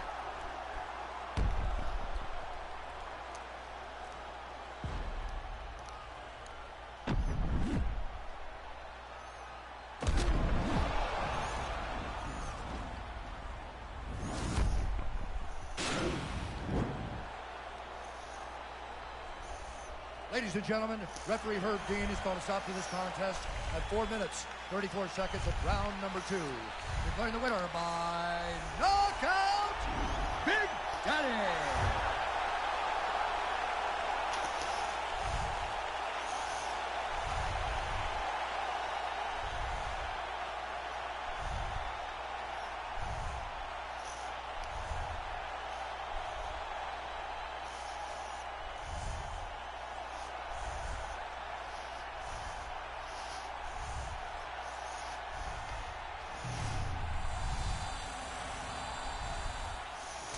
Indeed, good fight. But up next, we have Azrael Black and Brandon Cuevas coming up next. I believe Brandon is still in the chat, I think. Correct me if I'm wrong. But I haven't seen Azrael, so I'm going to let him know.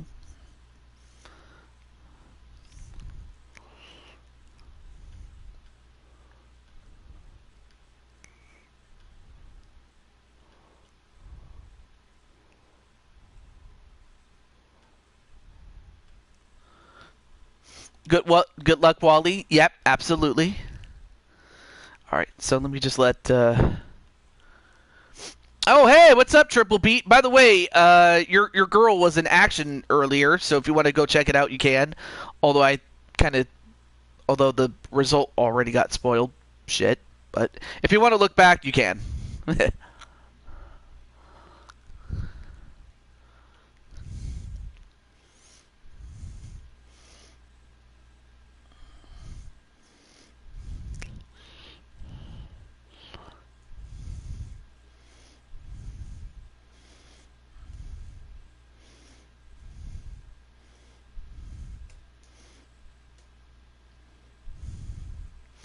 And I'll go over this particular fight in just a moment. Happy to see she won. Yeah, she did. And it was the first knockout of the night.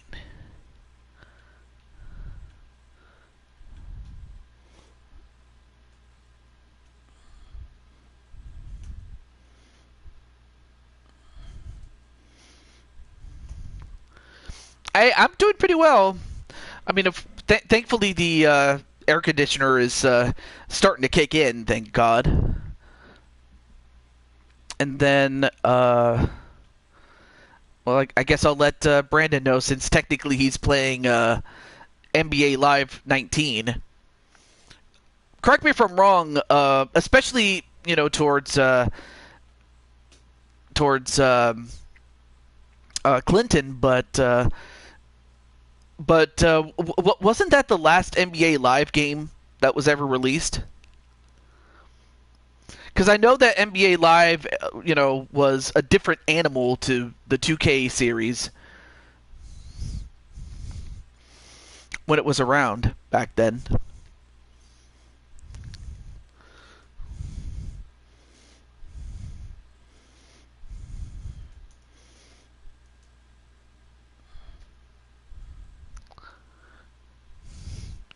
At least I have an air conditioner. Wait, are you telling me you don't even have that?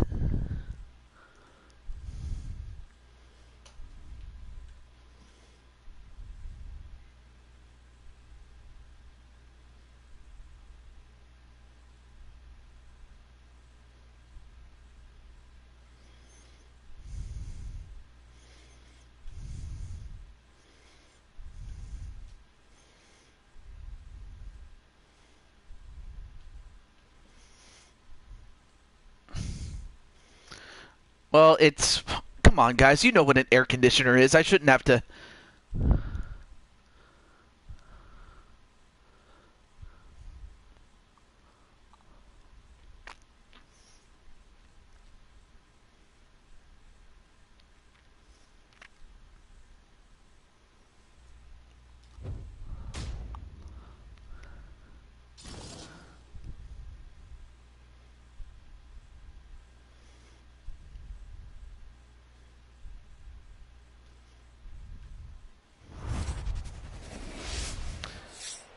Yeah, I could tell.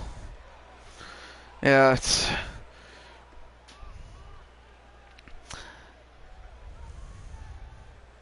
That being said, who's going to win this fight?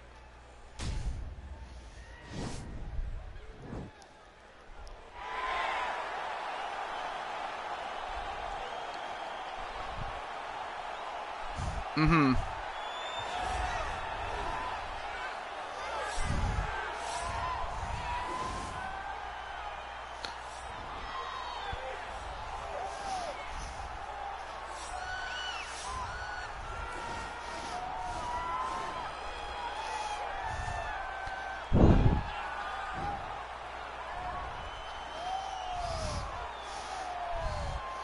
All right, so we move on, and we have Brandon Cuevas, who is looking to get back on track, and to do it, if he wins this fight, he can then challenge Azriel Black for the heavyweight title. So, in other words, this is a title eliminator for Brandon, whereas Azriel, if he wins this, well, then he can turn away the challenge of Brandon Cuevas.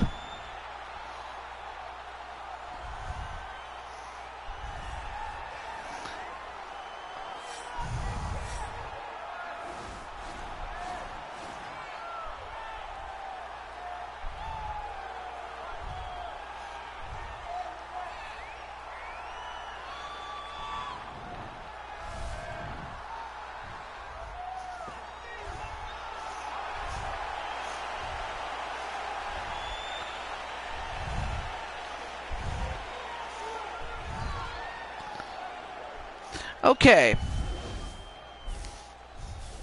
So, Brandon is younger, but the height, the weight, and the reach go to Azriel. While the height and the reach are close to Brandon, it's the weight that's going to be the biggest difference.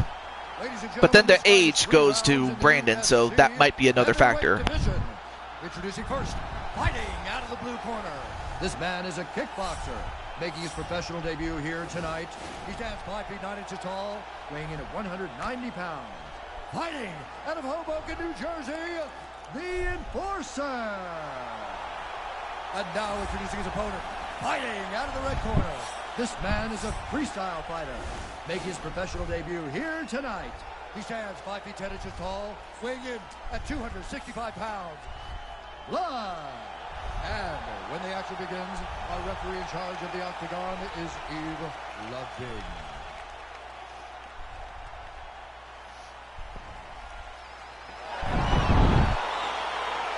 All right. So for Azriel, he comes into this fight with a record of 14 wins, 14 losses, and a no contest. And Brandon himself comes in with 10 wins, 11 losses, as well as a no contest himself.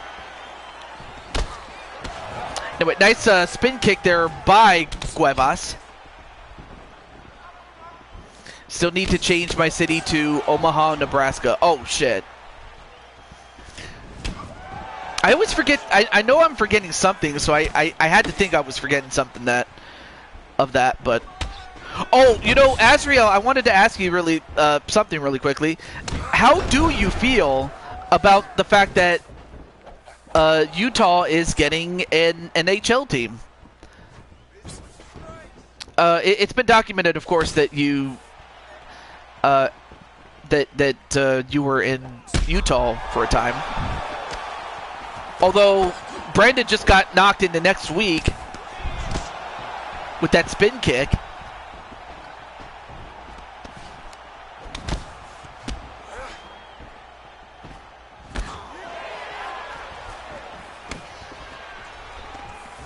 And immediately going for a takedown, he got it.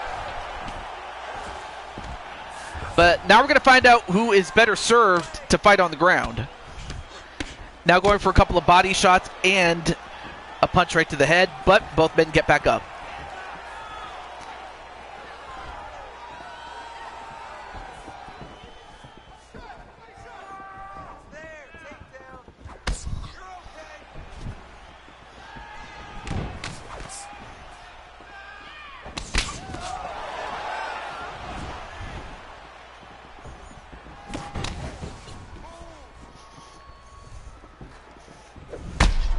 And a spin kick, and wow.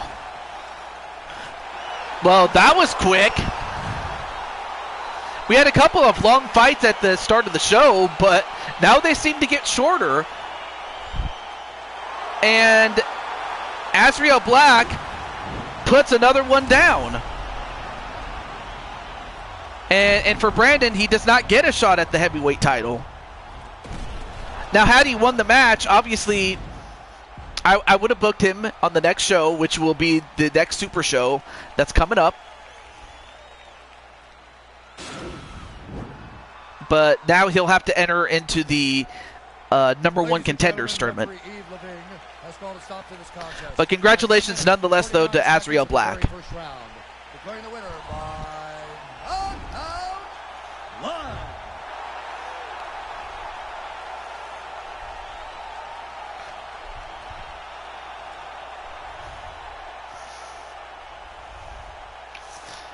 Wow, 1 minute, 49 seconds. That's very quick. In fact, I think that's the fastest thus far.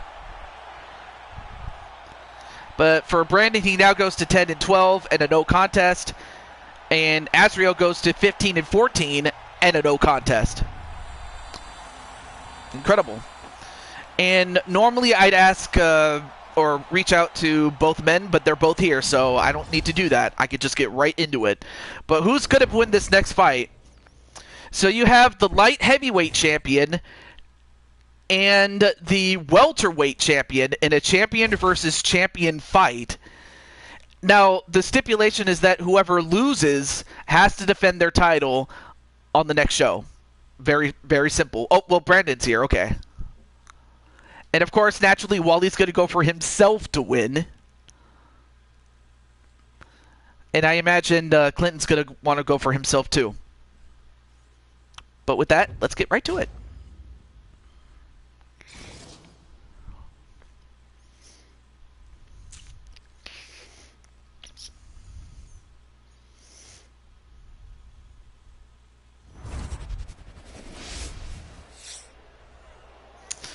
Okay.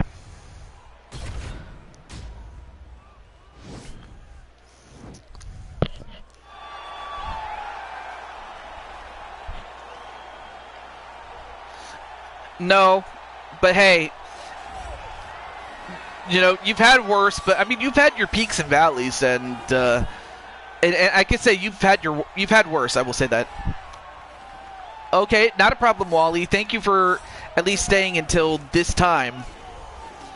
Now, how long this fight is, that's another story. But it is scheduled for 3 rounds.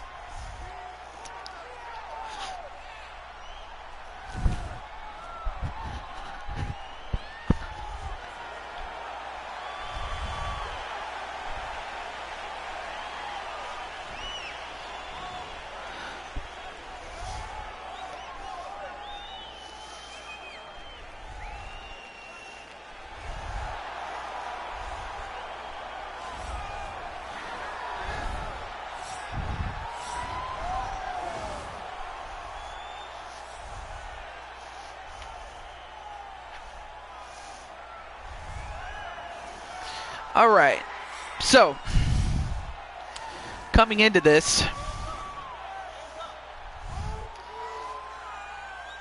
for Clinton, he comes in with a record of 16-18.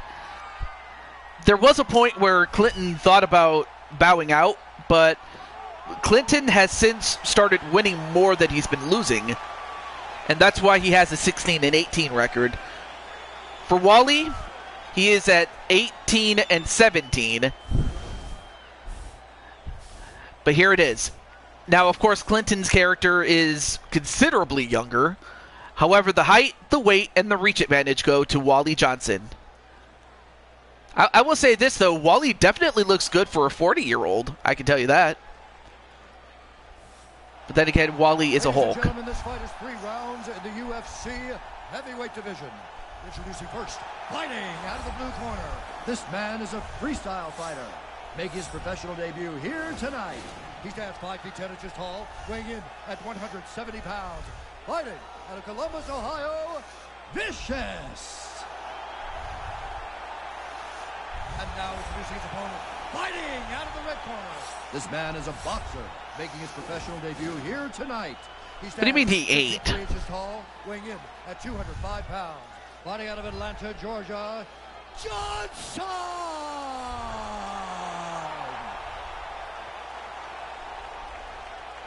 And when the action begins, our referee in charge, Dan Murgliata. Like Stevie. Oh.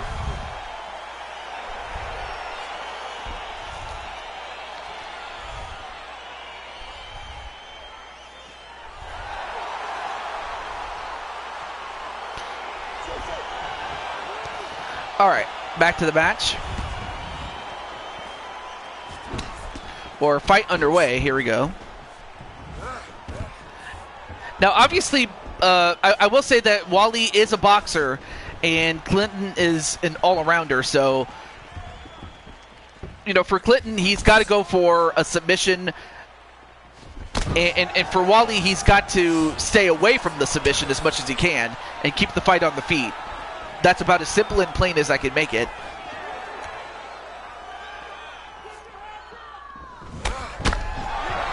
Although it does look like Clinton is going to throw hands, really.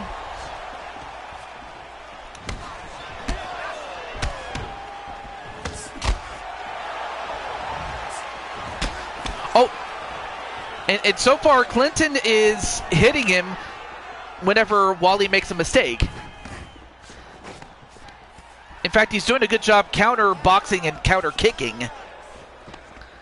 Although, yeah, the power goes to Wally. Although Wally, well, finally he gets him down. He got him down. Now, if you're Wally, you're a sitting duck when on the ground. Although he powers out and gets back on the feet again. See, he calls himself Hulk. No. Oh, was going to try to jabait him with the jumping knees, but Clinton didn't fall for it. I mean, for Wally, he's got to find a way to... Or he could just do that and just kick him in the head several times. Oh, and another shot! And down he goes!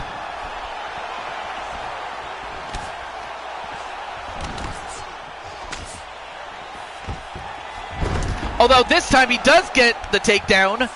I mean, and look at all the blood that we've had on the show thus far.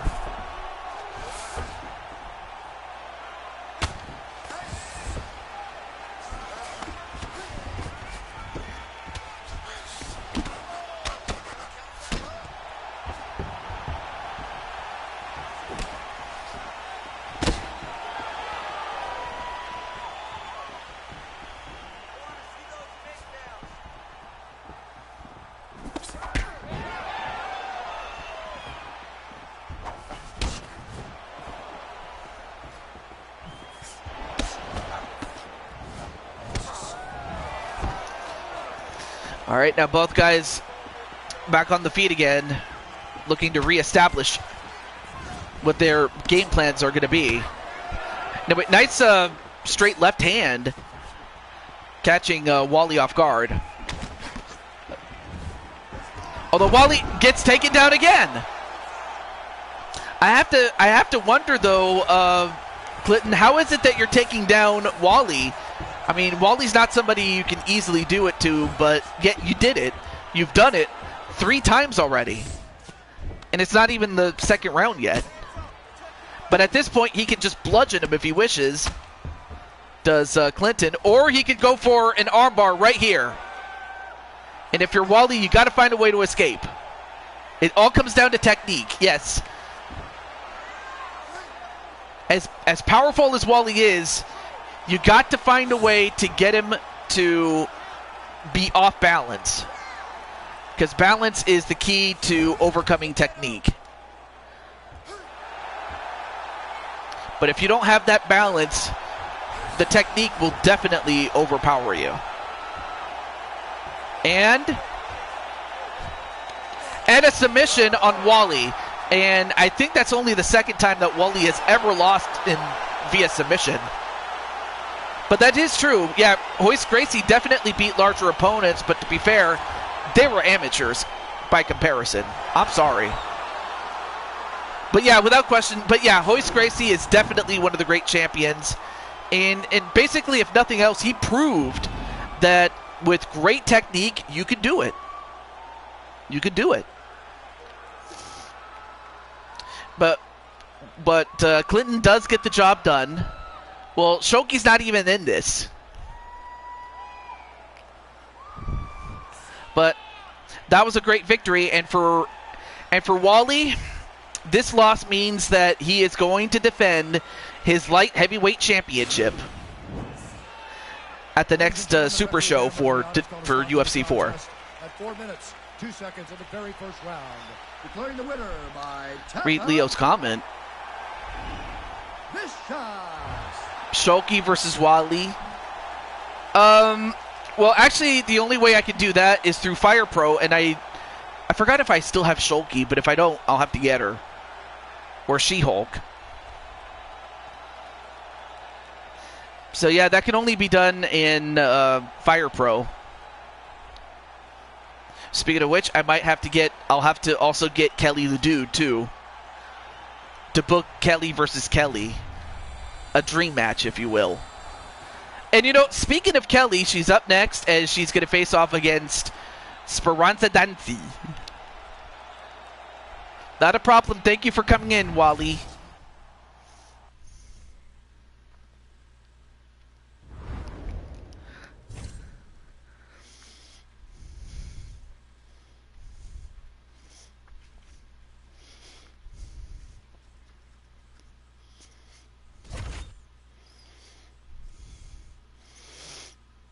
Yes, the Battle of the Kellys.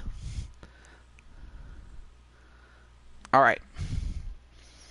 Oh, you know what? I just remembered something. Before I forget,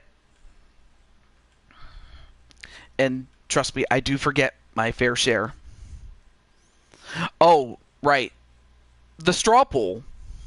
Oh, that's right. It closed on the 22nd. But anyway, I will reveal the results of the straw poll after this show, and we'll show and I will showcase what options got picked, and obviously I will go by the order of the most popular to the least popular, or second to least popular. and then do the poll again. All right. John Breakdown versus John Cena. Okay. So next up, I will let Speranza know. I will let Speranza through Blade Charge know.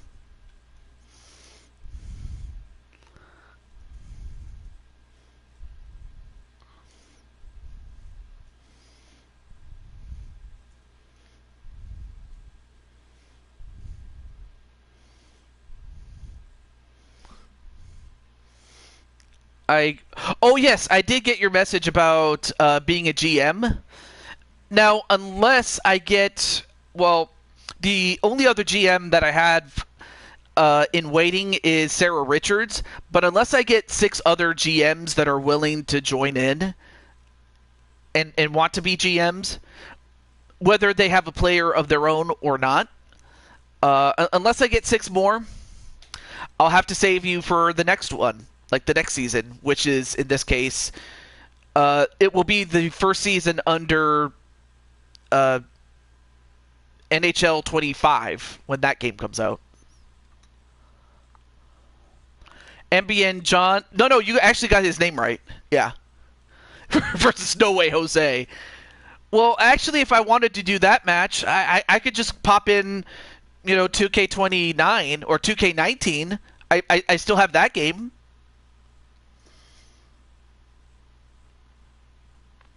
Oh, matches that have letters for names. Yeah. Oh, Joker wants to be a GM? All right. I'll have to... All right, so... Oh, and by the way, before I go any further, oh, let me get a better pen than this one. All right. So, Clinton, out of all the teams that are selected thus far that you can be the general manager of, the teams that got selected are the Blackhawks, Carolina Hurricanes, Flyers, Devils, Sharks. Sarah Richards has that one. Anaheim Ducks, Vegas Golden Knights, Florida Panthers, and the Dallas Stars. Those are the teams that have already been taken at that point. At this point. And that actually includes LD, who's a general manager herself. Okay.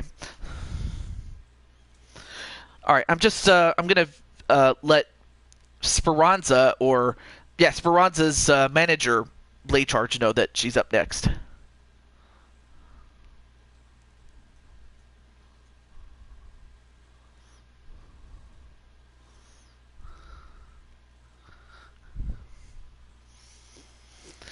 Yeah, those are the teams that are locked up, so to speak. So if there's a team that you could think of, please let me know.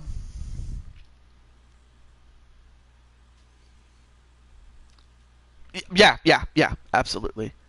Oh, the Red Wing. Okay, so the Red Wings. No, I have the Red Wings. They are available. So then I go over to Joker. I just mentioned the teams that were already picked, now including the Red Wings. But what team do you want to be the? That would be Jose Blanco. He's the GM of the Devils, as he got his locked in before you did. Okay, so now that I let Speranza know, it's time for Kelly and Speranza to go 1-on-1. But the story of this whole thing is, can Crushing Kelly finally, or in the words of The Rock, finally beat Speranza? If she does, then Crushing Kelly will get her shot 1-on-1 for Speranza's Women's Openweight Championship. Okay. Well, in that case, let me look and see what conference has been picked the most. Okay, so 1, 2, 3, 4. Wait, 1, 2, 3, 4, 5, 6. Okay, so most of the picks are from the Eastern Conference. So I'm going to give you a Western Conference. Okay, cool, cool. No, Vegas is already taken. Vegas was already taken by Kip Hayes, if you remember. Yeah, Kip Hayes came back. Let me see. The Milwaukee Admirals. It would be cool though if they became a major league team without question.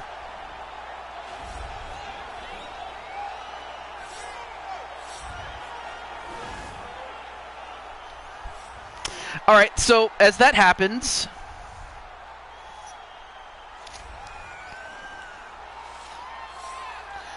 so we had Crushing Kelly, who is at 7-17, but has steadily had herself a 2-match win streak.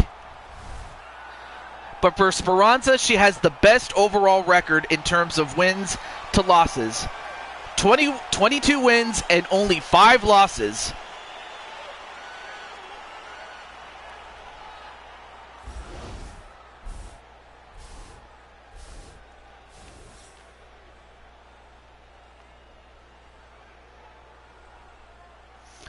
Drops the... Yeah, never mind. Yeah. So Kelly is a bit younger and has the height, the weight, and the reach, but Speranza has the record to prove that she is the best. Ladies and gentlemen, this fight is 3 rounds. And to be the man or woman, you gotta beat the woman. And that applies to one Crushing Kelly. Debut here tonight. She stands 5 feet 8 inches tall, weighing in at 135 Yep. pounds. Fighting out of Milwaukee, Wisconsin, Baker. And now introducing her opponent, fighting out of the red corner. This woman is a jiu-jitsu fighter, making her professional debut here tonight. She stands 5 feet 5 inches tall, weighing in at 115 pounds, fighting out of Philadelphia, Pennsylvania, the Destroyer.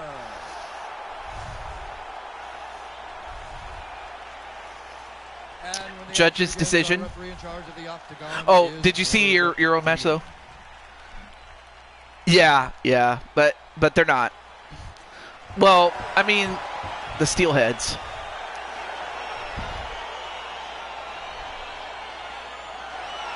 Time to change your fighting style.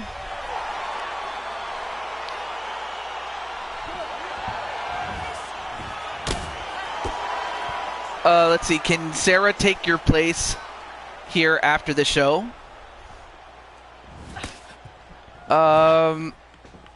That's the first time I think anybody's ever asked that, but hang on a second. But wait, let me check just to make sure you don't even have any championships, which in this case you don't. Okay. So for those in the chat, is there anybody that will object to having Sarah take Atticus's place? If so, let me know. And if not, you can tell me if you have no objections, or you may say nothing. But if you do have any objections, speak now or forever hold your peace. Okay, so Kelly's good. Azrael's good. All right. Like ruthless aggression. Yeah, I can see that, Jose. All right.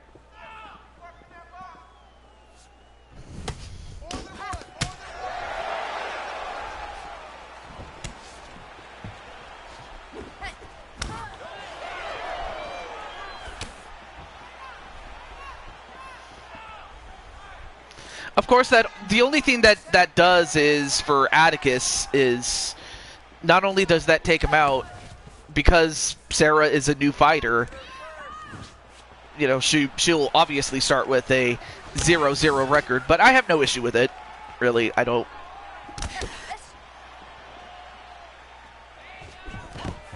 Oh, and one thing, as far as Kelly and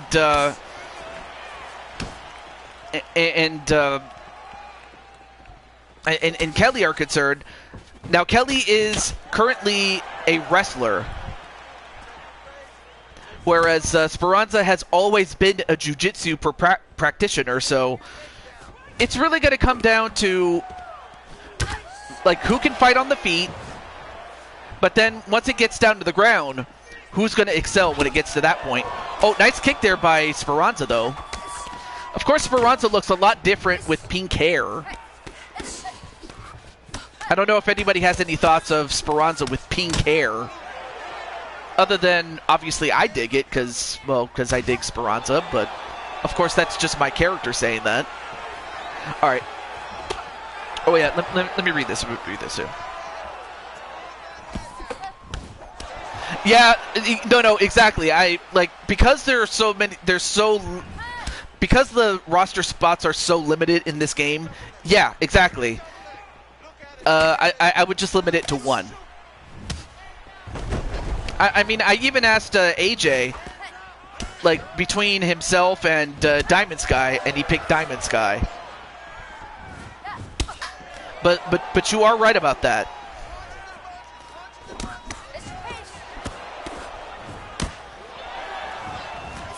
But I appreciate the fact that you considered it. So I thank you for that. I really do. So nobody has any objections. So I'm happy to know that that's the case. Now, had there been more than enough objections to where nobody was cool with it, then yeah, Atticus, you would have had to stay. But no, everybody's cool with it. So I'm cool with it too. So after the show, yes, I will book Sarah for the next UFC show as well. Oh, well, down goes Kelly. And Kelly just getting smashed a little bit.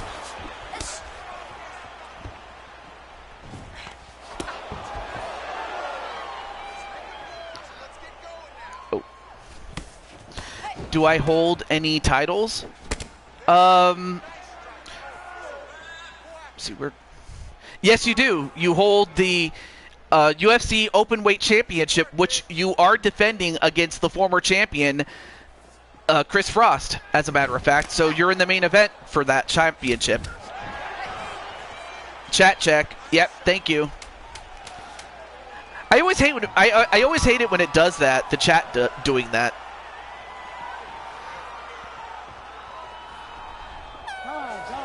Well, so far a good first round. Although I have to think that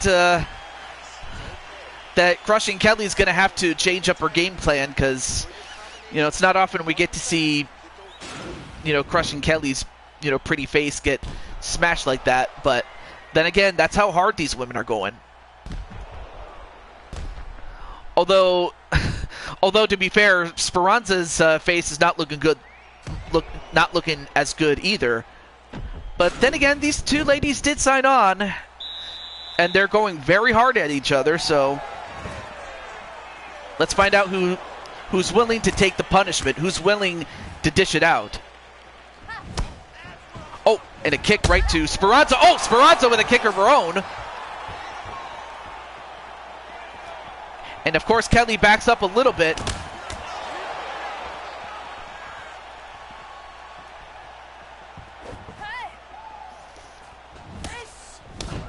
Oh, nice counter punch there by Kelly.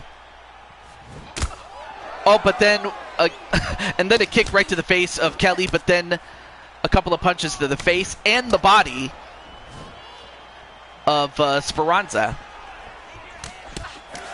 Although Speranza getting smoked a little bit. I don't think I've ever seen Speranza get smoked like this. Knock her out, baby.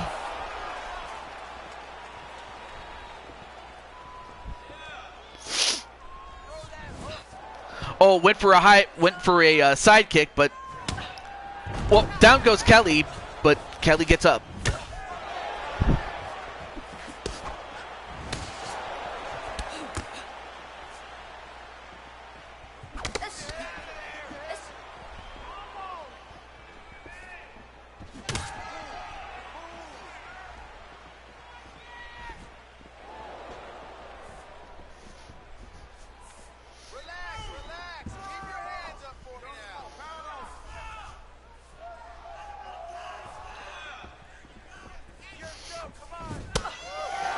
Nice kick to the face, but didn't quite get up there.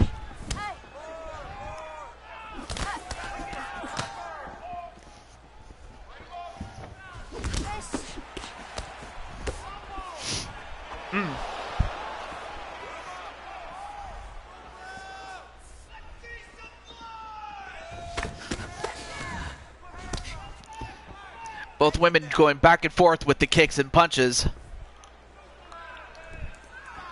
I mean, of course, Kelly getting the most support in the chat. Oh, nice, nice clinch punch there by Speranza.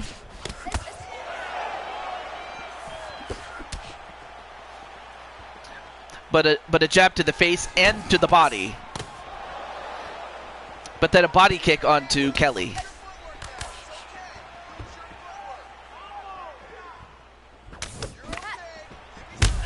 Ooh! Oh, that definitely did some damage to Speranza. And Speranza in the most trouble I've seen her in a long time.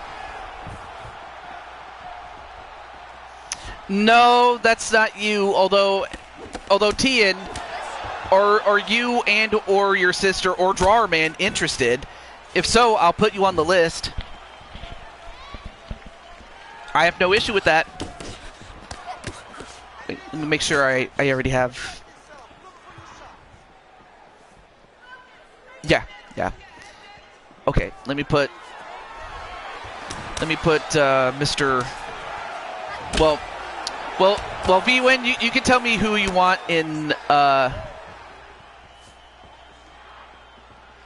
who you want to fight, whether it's TN, Drawerman, or so it's not Drawerman. Okay, so if it's gonna be TN or Lin Ha. I mean, either way, I could totally see the Dragon overpowering her opponents, or the Phoenix using her speed and her grace to overcome her more powerful opponents. I could totally see it either way.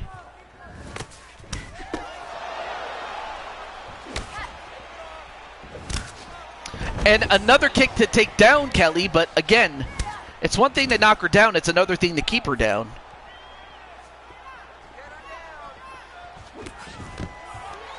And a takedown finally. Well, now we're going to find out who's well adapted to fight on the ground.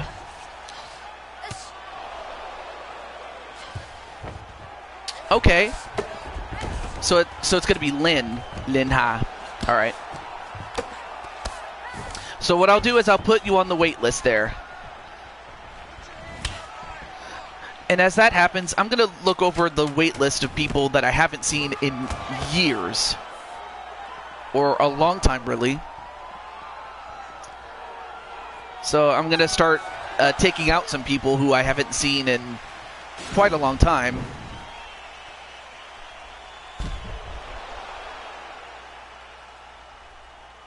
Like people that I don't expect to take the spot, so I'm just going to do that.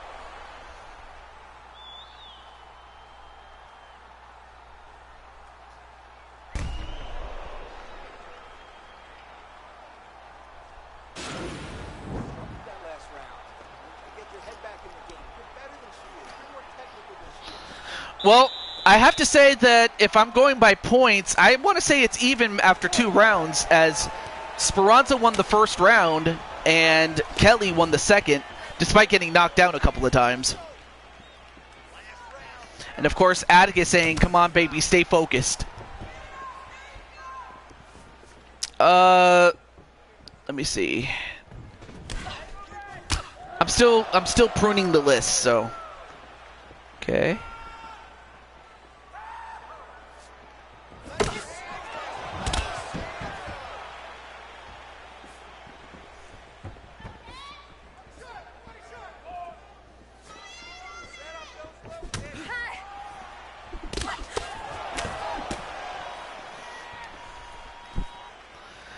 Yes, I actually do have your name on the list, believe it or not.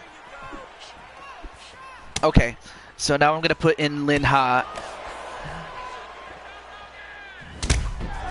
Ooh, big punch onto Speranza. Speranza backing up. All right, so I got your name down there, Linha.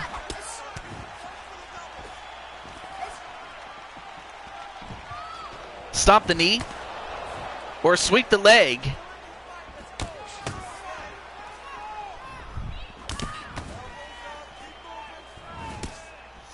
Nice block. Oh, what a shot! Oh, but Speranza not to be denied.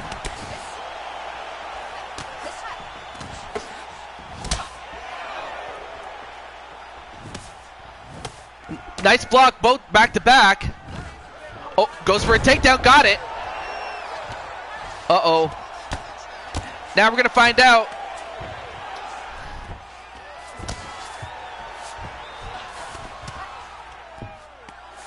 Now no wait, gonna tee off on crushing Kelly.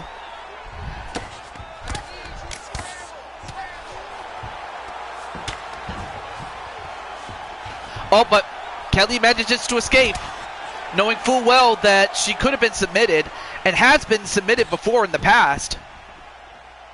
Wait.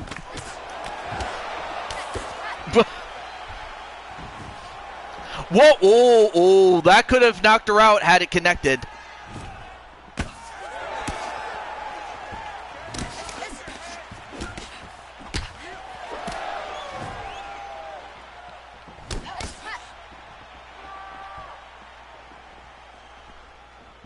There you go. Look for the shot.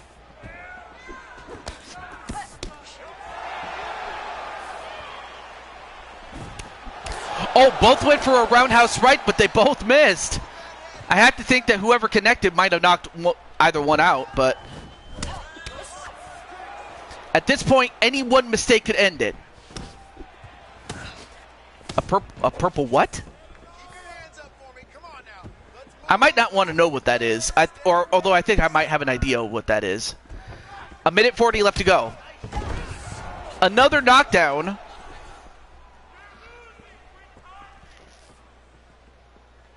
Keep pushing.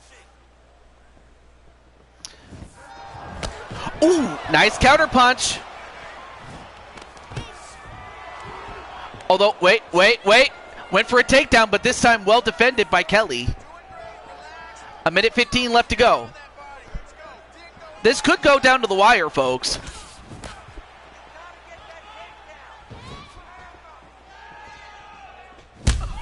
Ooh, uppercut with the right hand.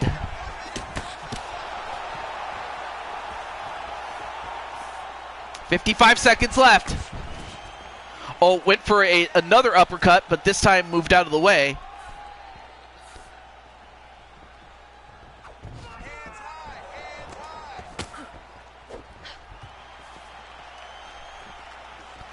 Hands high. Oh, both go for a kick and they both connect.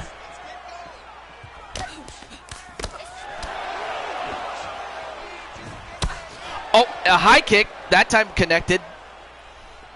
Though there wasn't enough force behind that kick, but it still hurt. Oh, well, that last one did. All right. 15 seconds.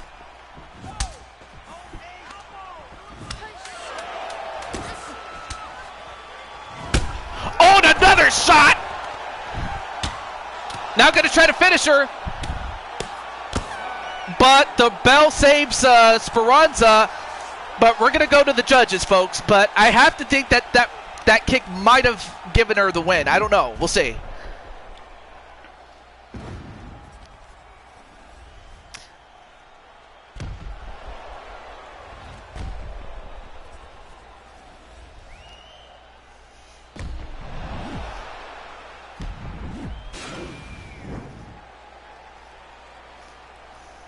Ladies and gentlemen, after 3 rounds, we go to the judges' scorecards for a decision.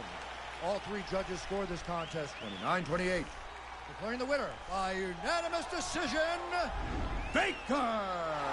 So the winner by decision with a score of 29-28, crushing Kelly as she finally, or in the words of The Rock, finally has beaten Speranza Dancy. As Speranza Dancy up until this day had never lost to Kelly, or that Kelly had never beaten her. But finally, Kelly does beat her. Oh, even though it was by decision, it's still a victory. And that means that Kelly is going to get a shot at Speranza's championship, the Women's Openweight Championship, on the next UFC 4 show.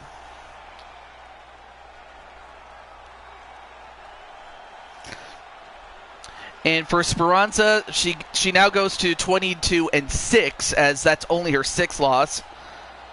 And for Kelly, she now goes to 8-17. So Kelly is on the up. I mean, of course, both women are bloodied, and I have to think that, yeah, you lasted all 3 rounds.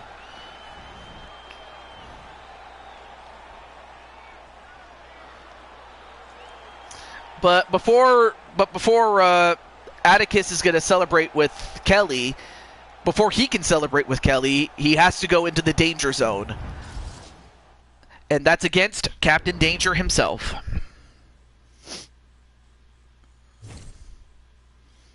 Youngins are very happy to see Auntie Kelly win.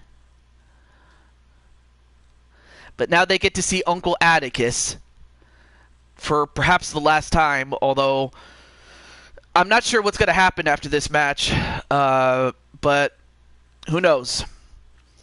All I will say is, for Atticus, get a good look, because it'll be some time before Atticus comes back.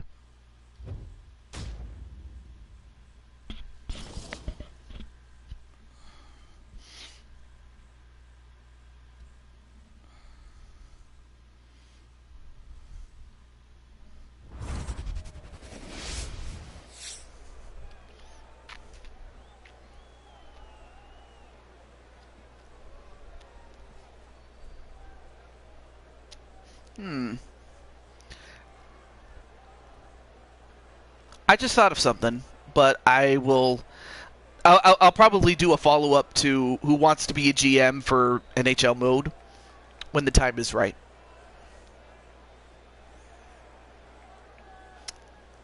So you're saying you've grown tired of beating up peasants? Come on, man. All right, let me just let Mr. Captain Danger know.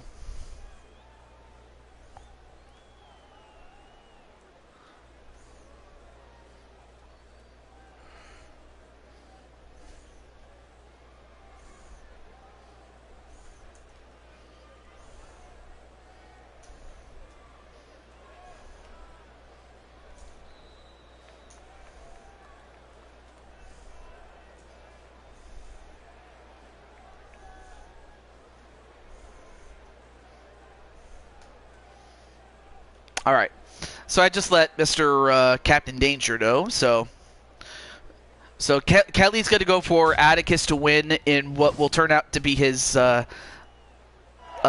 fight in the octagon. Oh, and by the way, Atticus, when making Sarah, do you want me to make her closer to her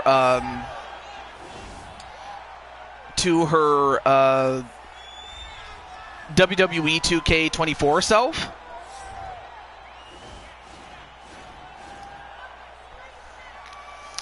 But for Atticus, he comes into his final fight with an also impressive record of 22 wins and 9 losses.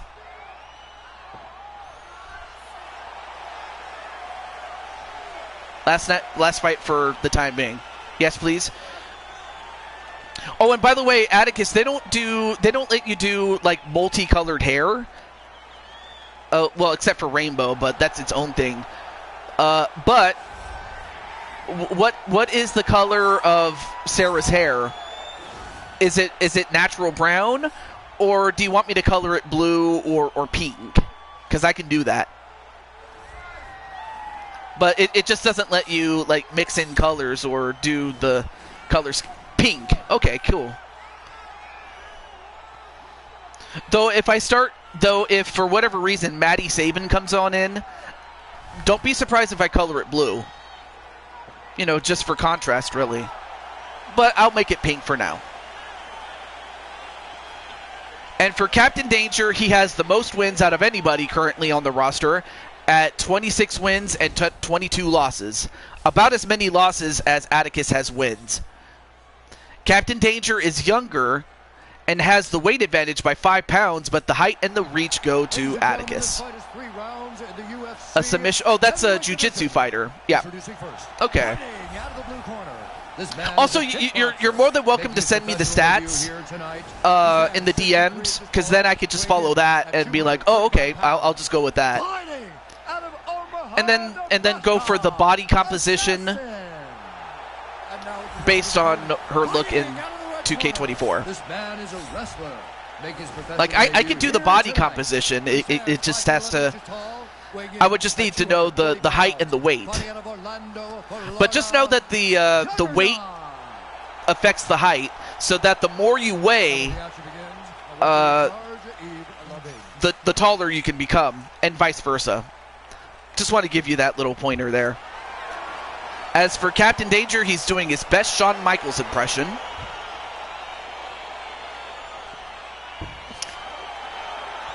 As does Atticus Black. Dun, dun, dun, dun, dun, dun, dun.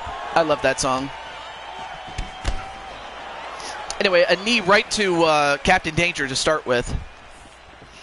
And if I'm not mistaken, I believe this is the final 3-round matchup, because the next couple will be for championships. Your record, as Jordan Walker, your record is 17 wins, 16 losses, and a no contest. That's what your record stands at right now. And you are the middleweight, or the UFC middleweight champion.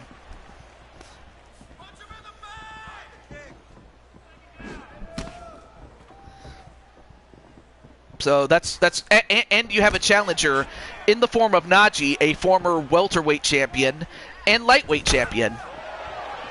Oh, I'm sorry, he's a lightweight champion.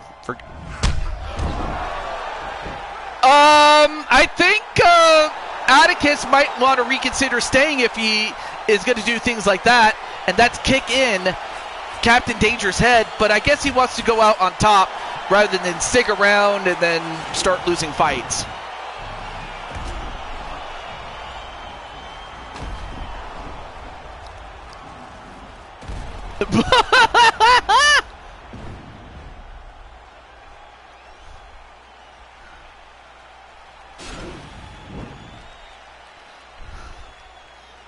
Ladies and gentlemen, referee Yves Levine has called a stop to this contest at 55 seconds of the very first round. We just witnessed a murder. Knockout assassin. So for Atticus, he finishes his record at this time at 23 wins and 9 losses. And for Captain Danger, he now goes to 26 wins, 23 losses. So I have to think that Atticus wasn't getting paid by the hour, so it's like, I'm not wasting time. I'm just going to finish him up and pack him up and send him to the gulags. Witnessed a Chad Gable? I knocked out somebody with 1 second on the clock. Yeah, but that was a buzzer beater. This one, 55 seconds. Yeah, that definitely beats the previous record by Azrael Black by over a minute. But King Ace, it's time for your fight. Well, you certainly did not have to wait very long there, King Ace. As you're going to be going up against Najee Firefox. And also, I'm going to stand up because I need to do that. God.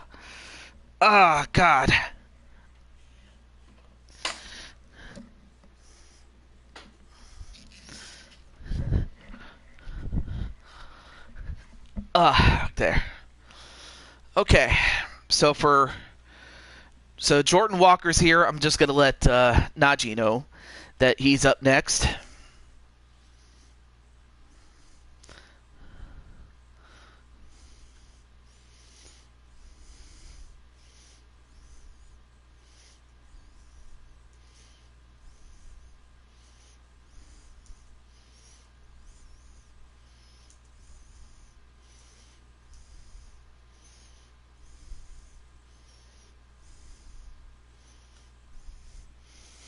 Yeah, that's more or less true.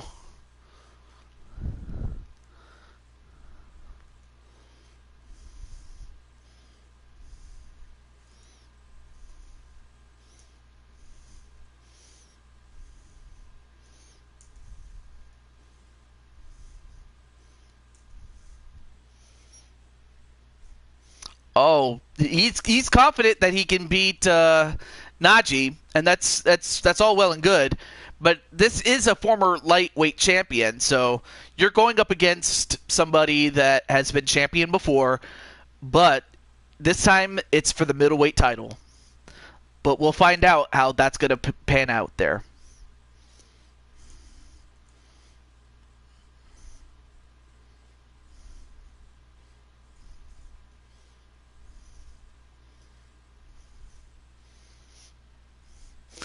Yeah, yeah, apparently not. Yeah, he blinked and it's over.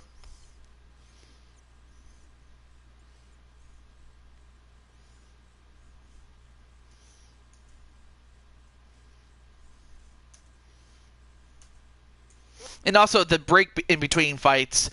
This is a good way to go get snacks and get some drinks and stuff like that.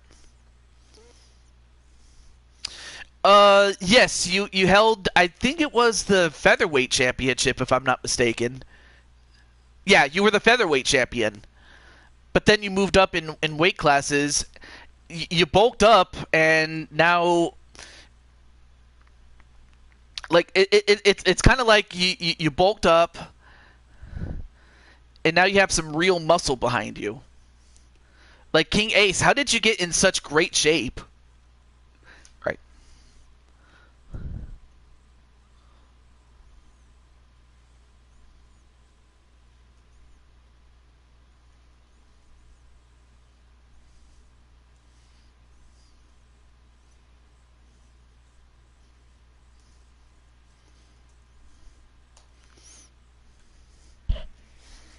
All right, so I just let Najee know, and now it's time to begin.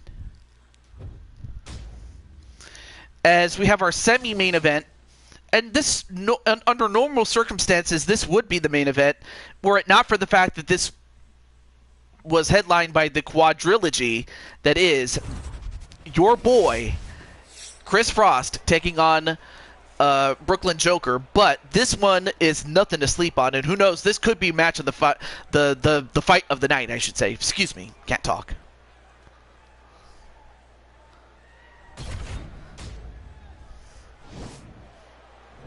I thought it was like hitting the weights, I guess you could say.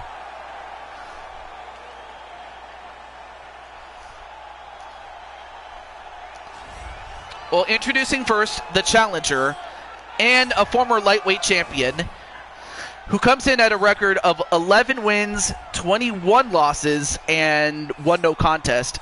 But he is also the former lightweight champion, or 2-time lightweight champion, but a champion nonetheless, and that is Najee Firefox.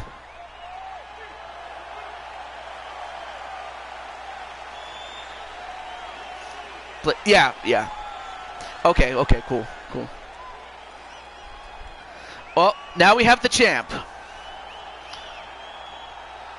who comes in at a record of 17 wins, 16 losses, and a no contest, and is the middleweight champion, the UFC middleweight champion, King Ace Jordan Walker. But yeah, look how cut this guy is. And that's not to discredit, the likes of, Atticus and Crushing Kelly. Because Crushing Kelly's not someone who to overlook. I mean, she's pretty cut herself. In fact, some of these guys are cut.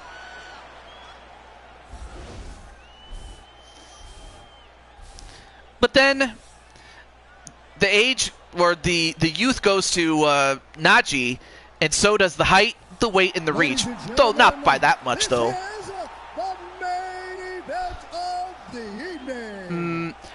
You might want to give Sarah some new gloves. because I don't know if she wants to wear your gloves. And plus, I don't even know if they'll fit her hands. Unless her hands are that big, I guess. I'm not sure. Been waiting for. Live from the MGM Grand Garden Arena in Las Vegas. Hold that thought there, Atticus. I do have something to ask you after this introduction, though. For the undisputed UFC middleweight championship of the world. Introducing first, fighting out of the blue corner. This man is a kickboxer, making his professional debut here tonight. He stands 5 feet 11 inches tall, weighing in at 175 pounds. Hey, what's up, Najee? I noticed that Najee has been affiliated on Twitch, so he's just like the Jeffersons. He's moving on up. And of course, King Ace. Well, his guy is Jordan Walker. That's his character, by the way. But King Ace is saying, "Don't get hit with my right hand," and that's true.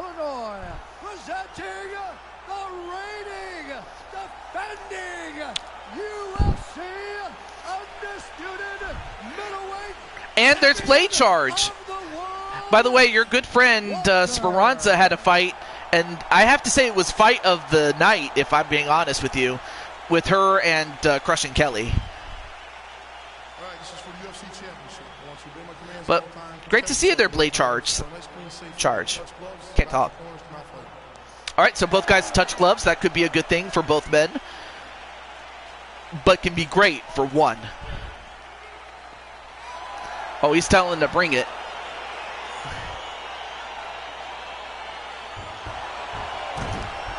And, well, did the splits.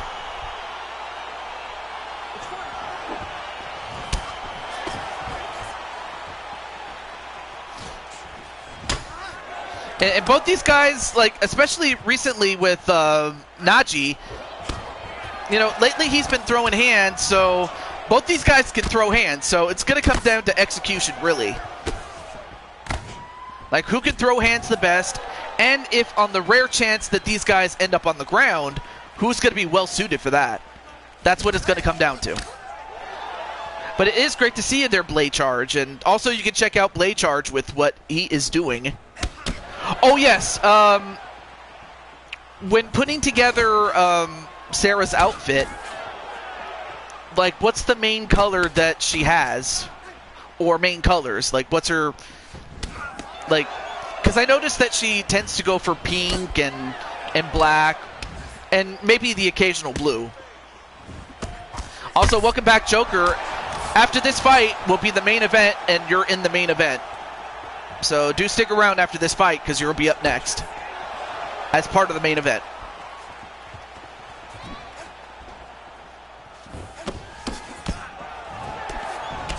Pink, black, and blue.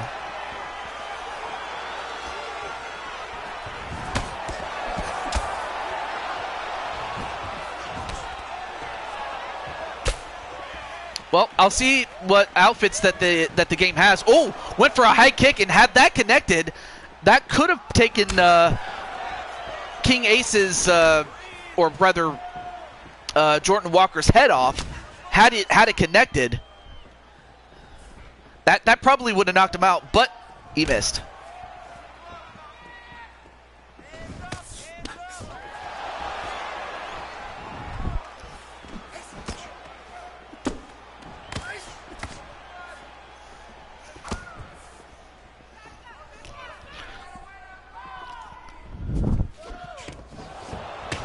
Oh, nice catch and spinning elbow, a la the Judas effect, although it certainly didn't have as much effect as it probably would have if Chris Jericho had hit it, but...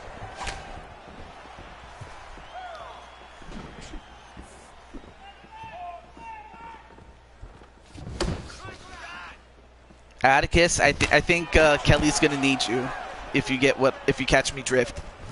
As that... Whoa! I think Jordan Walker's going to definitely need an ice pack after that punch to the face. Because really, it's not often he gets punched in the face like that. But he did. That was a huge punch. And I certainly felt that. But yeah, now shaking it off. Of course, Nachi has to know.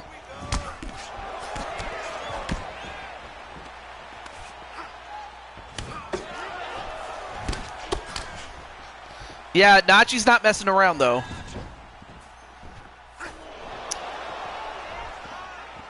Yeah, exactly. If he rushes it, especially given that this is a 5-round fight. Oh, goes for the takedown, but well defended. Hiya, Nachi.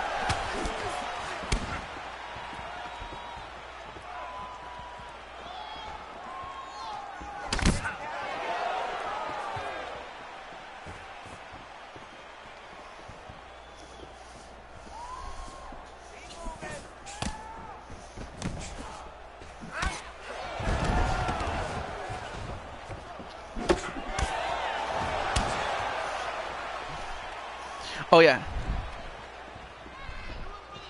Oh, of course.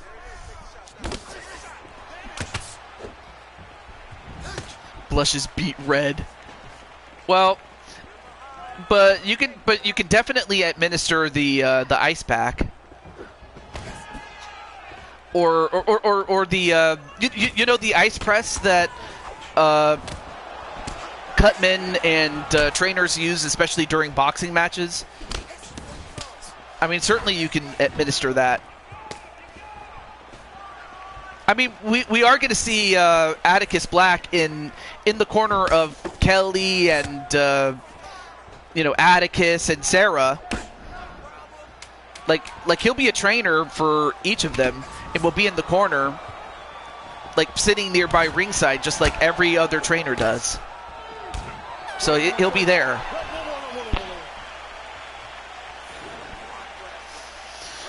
But anyway, if I had to score the fight on points right now, I would have to say Nachi has the slight advantage right now. But it's still early. It's still early. Here's some of the... Well, yeah, here's that front kick that got him. Yeah, very close round. Couple of body punches and then a kick to the face. And then later in the fight... Oh, no, wait. Another angle of that front kick.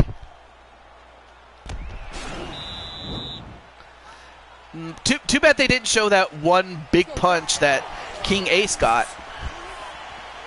But anyway. Second round coming up.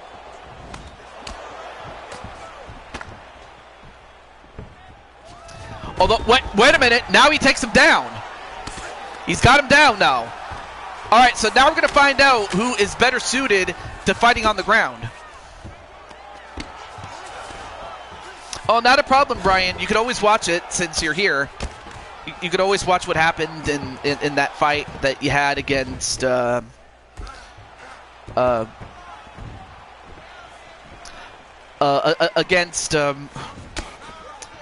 his name escapes me right now. Oh yeah, Diamond Light.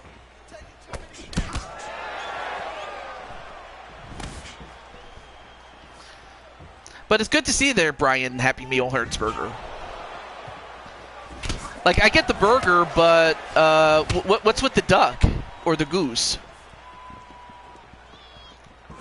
Or is that the Aflac duck? Aflac!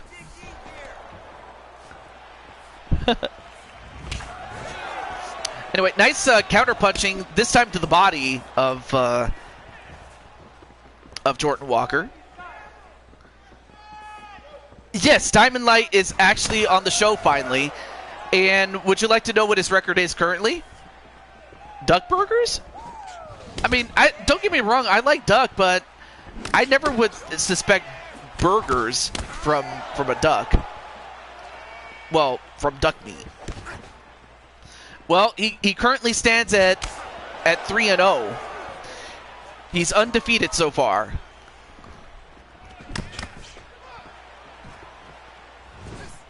And of course, he's a heavyweight, so yeah, he does stand as... He does stand... I mean, after all, they call him the Diamond Giant.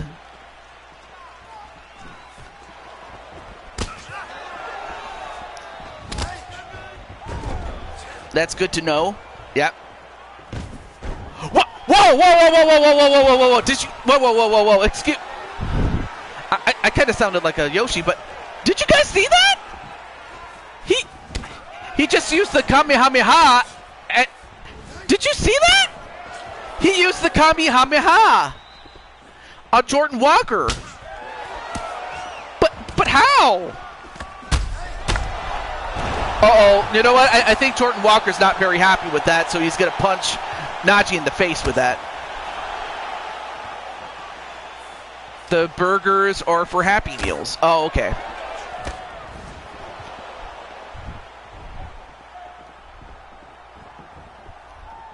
But I don't think I've ever seen somebody use a Kamehameha.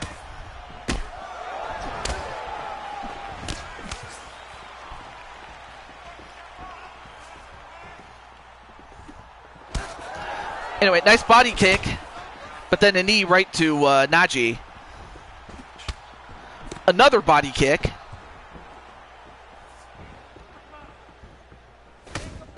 Oh, nice leg check there too, King Ace, Jordan Walker.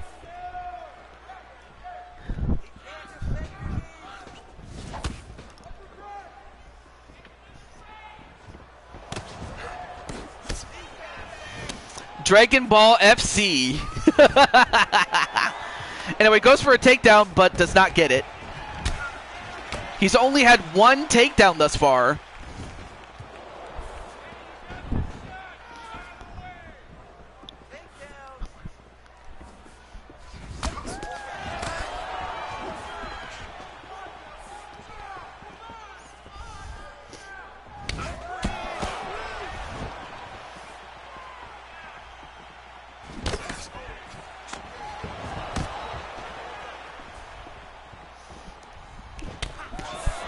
And both guys just trying to throw something that the other is not expecting.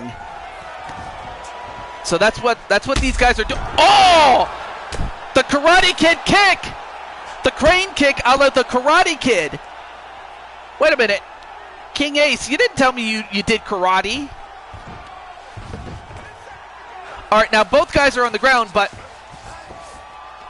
there's only 7 seconds left.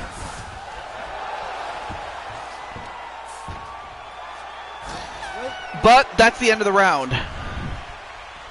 Keep your guard up, Jesus! Yeah, I was about to say, come on, ref, you got to get them off because that's the end of the round. Now, if I had to score this, I would have to say that Jordan definitely won the second round, and Najee won the first. So I have to say, points-wise, it's even. I have to say, points-wise, it's even. So. But now we're going to go to a third round, and normally that would be the last one, but there's still 2 more rounds left to go should it go that far. Oh! There you see the crane kick. But no, seriously, Ace, I did not know you had karate in you. And then Diamond Light saying, oh, and another kick to the head. Najee's got to be very careful, though.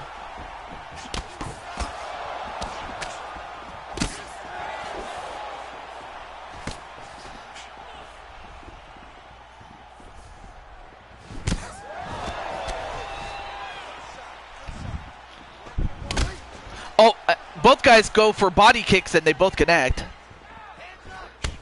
With their opposite legs, obviously. I clipped it and posted in Discord under WTF. Oh!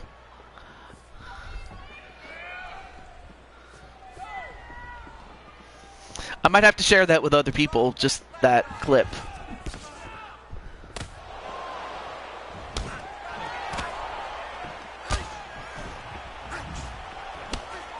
Oh, good punt, good jab there onto. Oh, and a leg check there on Jordan Walker, but Jordan still has the advantage for the most part. Oh, and another punch, and a knee. Now he's gonna try to beat him up, try to finish this match. But how is Nachi not going down? I mean, he goes down, but he doesn't stay down. But I have to think one big punch will end it. Oh, thank you very much, Logan. I mean, you didn't have to, but I appreciate it, though. But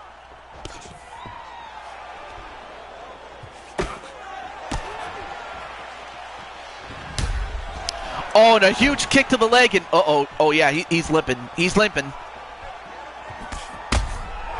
And another punch. It's gonna tee off on him, and he knocks him out. That's it. So the winner, and still the middleweight champion, Jordan Walker. What have you done for me lately? Dun dun dun dun dun. Ooh yeah.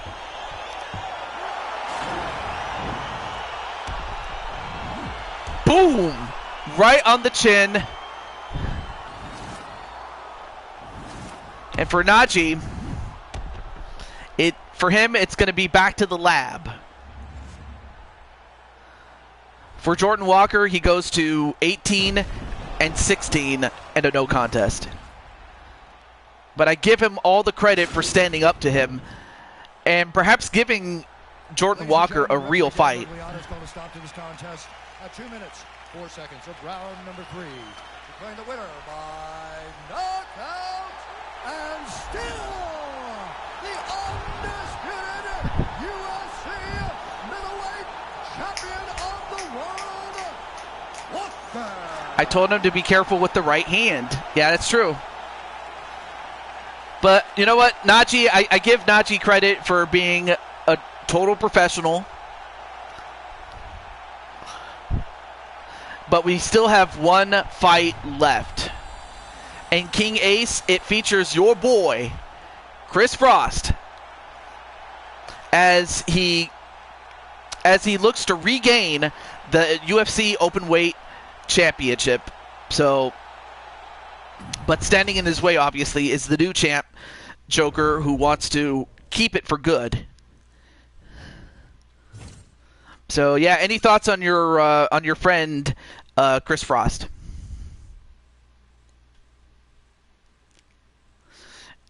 And I want to say Joker's in the chat, but I'll probably the best middleweight champion ever. There's man, when I think the best middleweight champions, there's some that definitely come to mind, like Israel Adesanya. Who else? Kamaru Usman. Oh, no, I'm sorry. He was a welterweight champion. My bad. Middleweights. Oh, right. One of the greatest of all time. Or actually, I don't even know if I can consider him the GOAT, but in his time in the division, one of the all-time greats was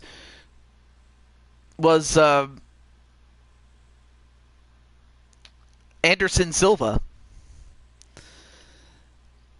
because he had a reign that was so dominant. He beat the best that the UFC could offer. Okay, cool. So I'm just going to let Chris know that he's up next.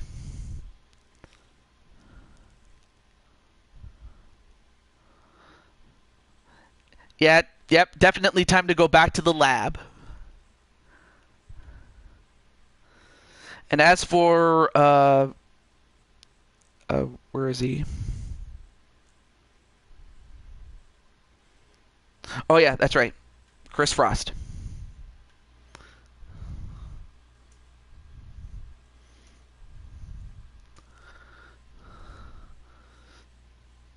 No, not Silva.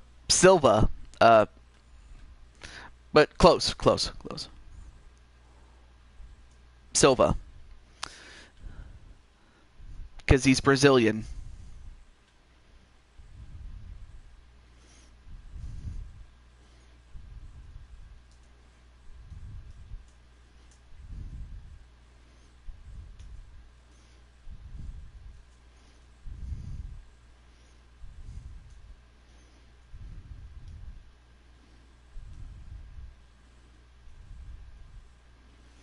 And obviously, if and as for Joker, do you have any words to say to Chris Frost before we start the fight? Well, obviously, Leo has something to say about it. It came down to endurance. It very well could have. It very well could have. Okay.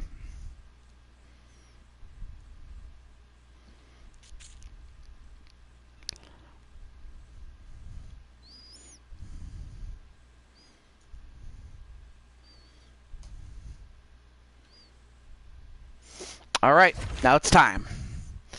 It's time. So how many? All right. So I imagine Leo's going to go for Joker. Joker's naturally going to go for himself. And I want to say that King Ace is going to go for his bro or his boy, Chris Frost. But for everybody else, who do you think will win or want to win? I learned some karate too.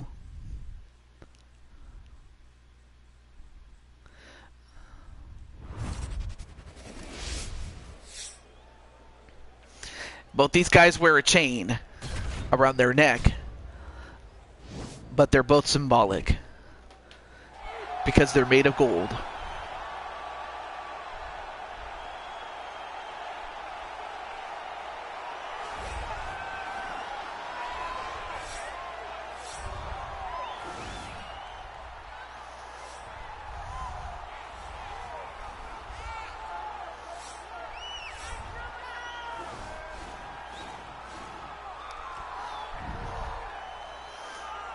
Yep, Crushing Kelly going to go for Joker to win. And this is the final fight of the show. Since everybody has gotten their fights in, no need for bonus matches. I usually offer that to those who were not booked on the show, but everybody was booked on the show.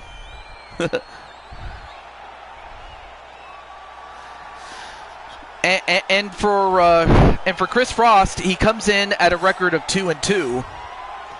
But for Joker, he comes in at 15 wins and 11 losses. And then Crazeball says, "Cool." Wait, what's cool?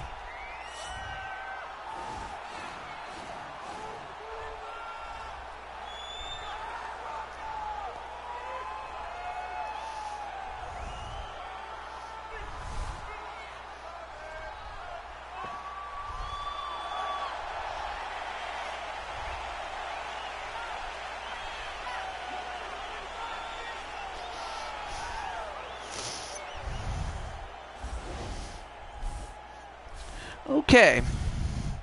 Now, Chris is younger, and while the height and the reach are identical, Chris also has the weight advantage, so Joker will be in for a fight, but he's done it before. He can do it again.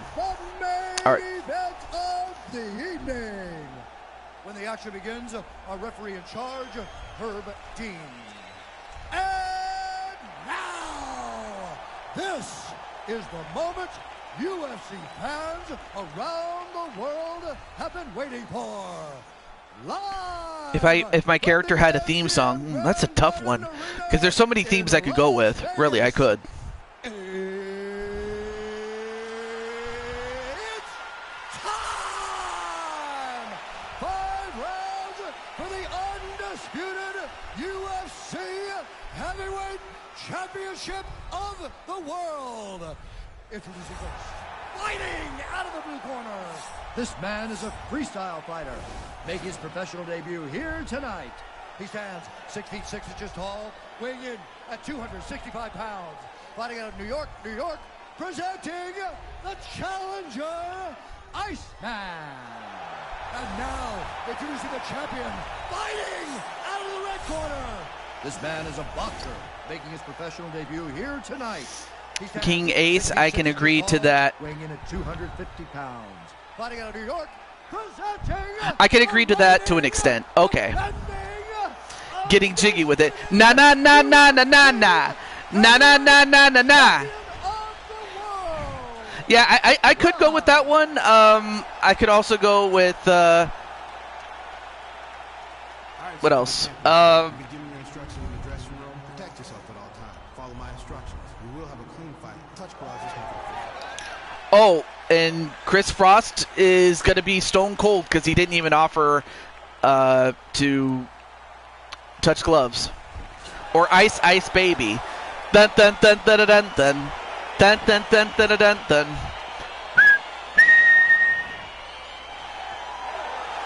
The Mario theme? Yeah, it could be the Mario theme.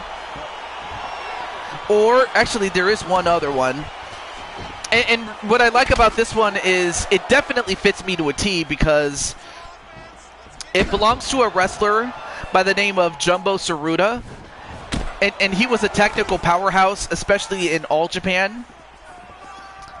The Super Mario 2 theme. Yeah, that one was also a good one, too. I like that one.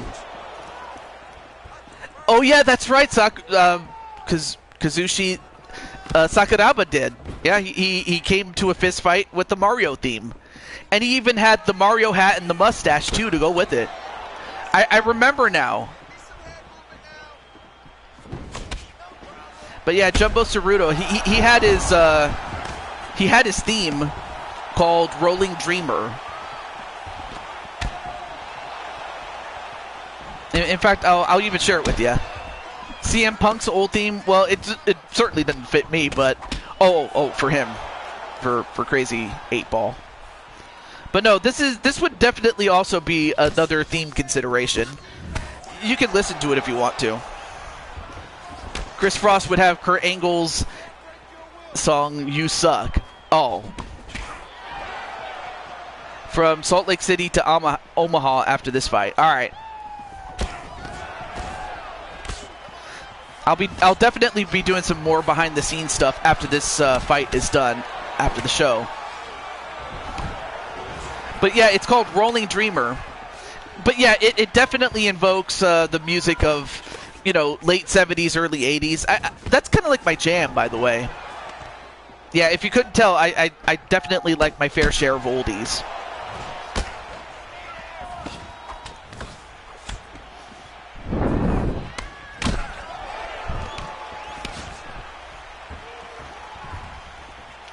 But as that happens, moving on.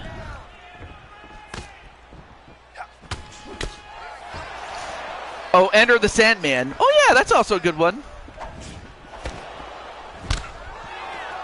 Your favorite UFC character has one fight against anyone ever in MMA. And Clinton's choice is Sakuraba. Oh, that's a good question. I would probably go with my all-time favorite fighter. Oh, that's a good question though. I would probably go with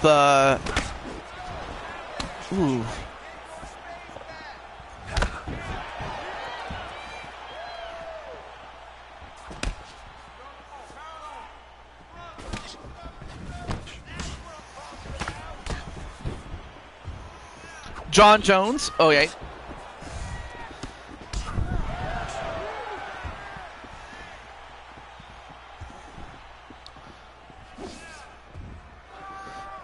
There's some good fighters, although I'm trying to think who would I want to fight.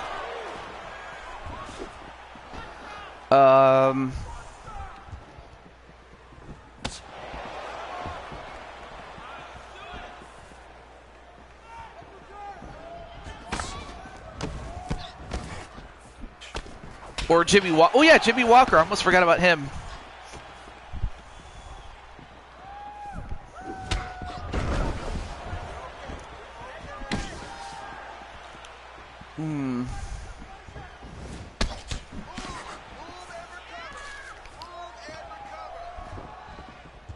It's a good Marina Shafir or Shayna Baszler. And then Joker says Conor McGregor.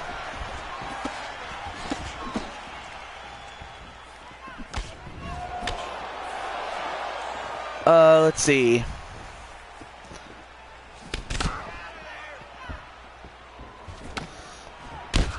I know his last name. I just forgot his first. Oh, this guy right here. Let me see. Oh, Robbie Lawler. That's it. Robbie Lawler. Because he had that great fight against Rory McDonald the second fight that they ever had, oh my gosh, it was insane. Like, it started out slow, but then when it got going, it got going. Oh yeah, Chuck Liddell probably would be another guy I would like to fight too. Chuck Liddell. In fact, if I had to go with an old school fighter, I probably would pick Chuck Liddell.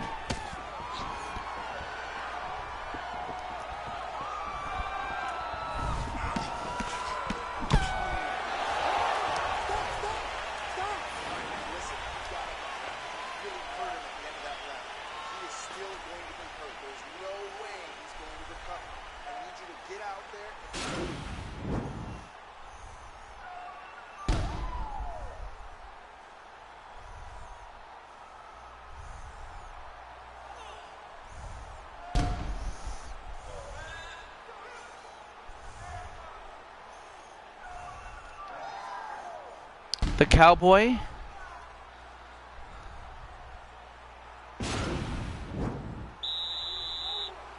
Did I ever watch Bloodsport? I have seen, I have heard of it, but I've never seen it. Like, I've never watched the whole thing. I just know that Claude Van Damme is in the movie. Oh, Donald Cerrone. That's another guy I probably would fight. Albeit, I would probably fight his prime self. I wouldn't fight him right now. But yeah, definitely a prime Donald Cerrone, I would fight him. Yeah, of course. In fact, you know, with all these dream matchups, I might even do a card based on dream matchups at some point.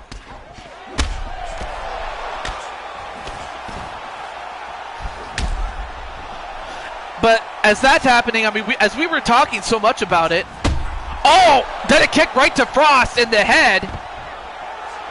Wait. If I lose to Chris Frost, can I give my spot to Leo Angel? If, just as I asked those about Sarah joining, are there any objections to Leo joining if Joker does not win this fight? If he loses to Chris Frost if he loses to Chris Frost, is there anybody that would object to Leo taking his place? Okay. So yeah, speak now or forever hold your peace. All right, cool. All right, so several people, including those who don't even have a character right now, say they're cool. Well, 2 of them at least. Oh, and another left hand. Uh-oh, Frost. Oh, it's going to let him get back up.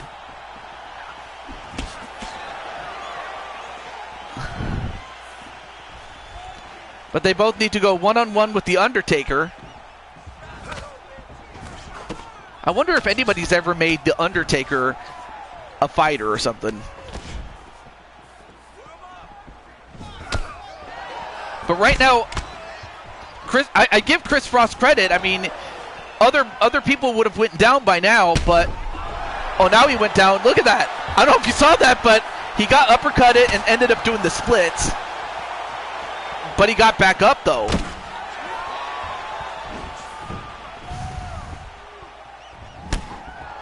Oh, well, down goes Joker, but he gets up again. But he gets him. He gets up himself. I can't talk. Then a knee. But then Chris had to back away and not accidentally strike Joker while he was down, so he had to back up. And then a kick to knock down Joker again. Now Frost is starting to get the knockdowns timed correctly.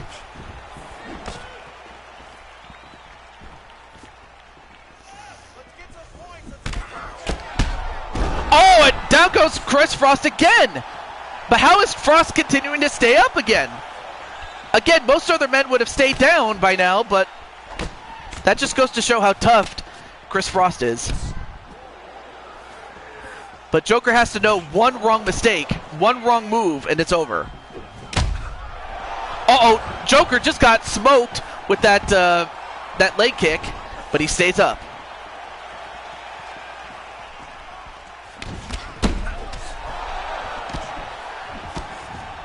Uh-oh, Frost Chris Rust back on the attack, but only for him to fall stone cold out. Well, so much for Leo joining. So I suppose, true to his word, he didn't lose, so he gets to stay. And he remains the UFC openweight champion.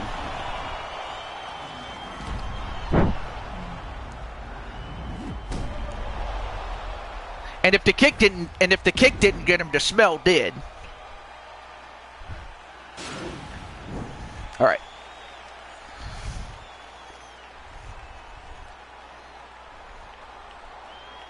Ladies and gentlemen, referee Herb Dean's called a stop to this contest at 3 minutes, 51 seconds of round number 2. Declaring the winner by knockout and still the undisputed UFC heavyweight champion of the world. Live. So, Joker, I take it you're a man of your word. You said if you lost, you were going to give up your spot. But you didn't lose, so you get to keep it, I suppose. But it's all cool, though. It's all cool. So excuse me.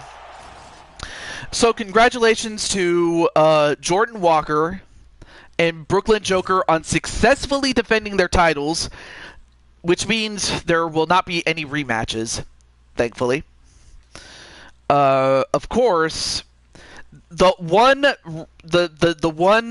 championship match that I can confirm, a rematch between Crushing Kelly and Speranza Dancy, and this time it will be for the Women's Openweight Championship. And quite fittingly, it was the fight of the night. So while everybody gets paid, and certainly the winners get paid more than the losers, obviously, but bonuses go to Speranza Dancy and Kelly for providing the fight of the night. Clinton gets the performance of the night for submission, and Jordan Walker gets the performance of the night for the knockout. Although one can argue that it probably should have went to Atticus Black, but then again, it's not like he needs the money anyway. But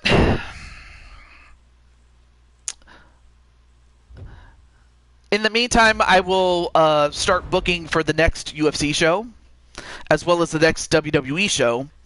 But also, I'm going to take a very quick look at the poll. And by poll, I mean the straw poll that I released. Okay.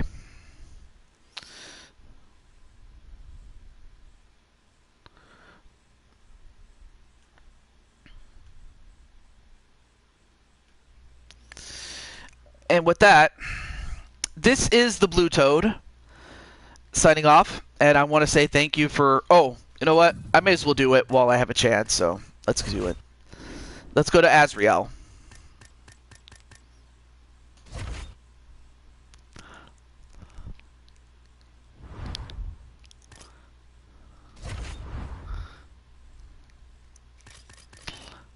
This time going to... Omaha.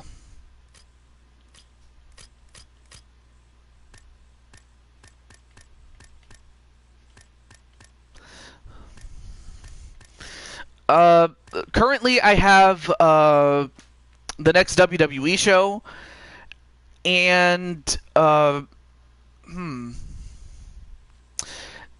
as for the other show, I'm just gonna do this. Hold on. Or actually, no. Next show will be the Super Show for the UFC. And of course, after I finish booking the match, I will get back to you in terms of how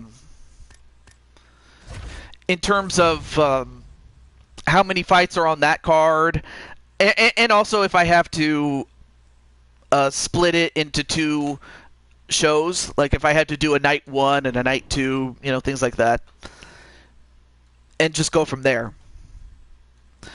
But from all of us here this is the Blue Toad to Jew22 signing off, saying goodbye. Do stay safe. And also, take good care of each other. And just be kind to one another. And with that, I say God bless. And just, and just treat each other with respect, like out of character. And definitely stay cool, without question. But until then, in the words of my good friend Kicking It with Ross, keep it PG, bro. And sis. Until then, have a great night, everybody. And yes, do stay cool. Peace.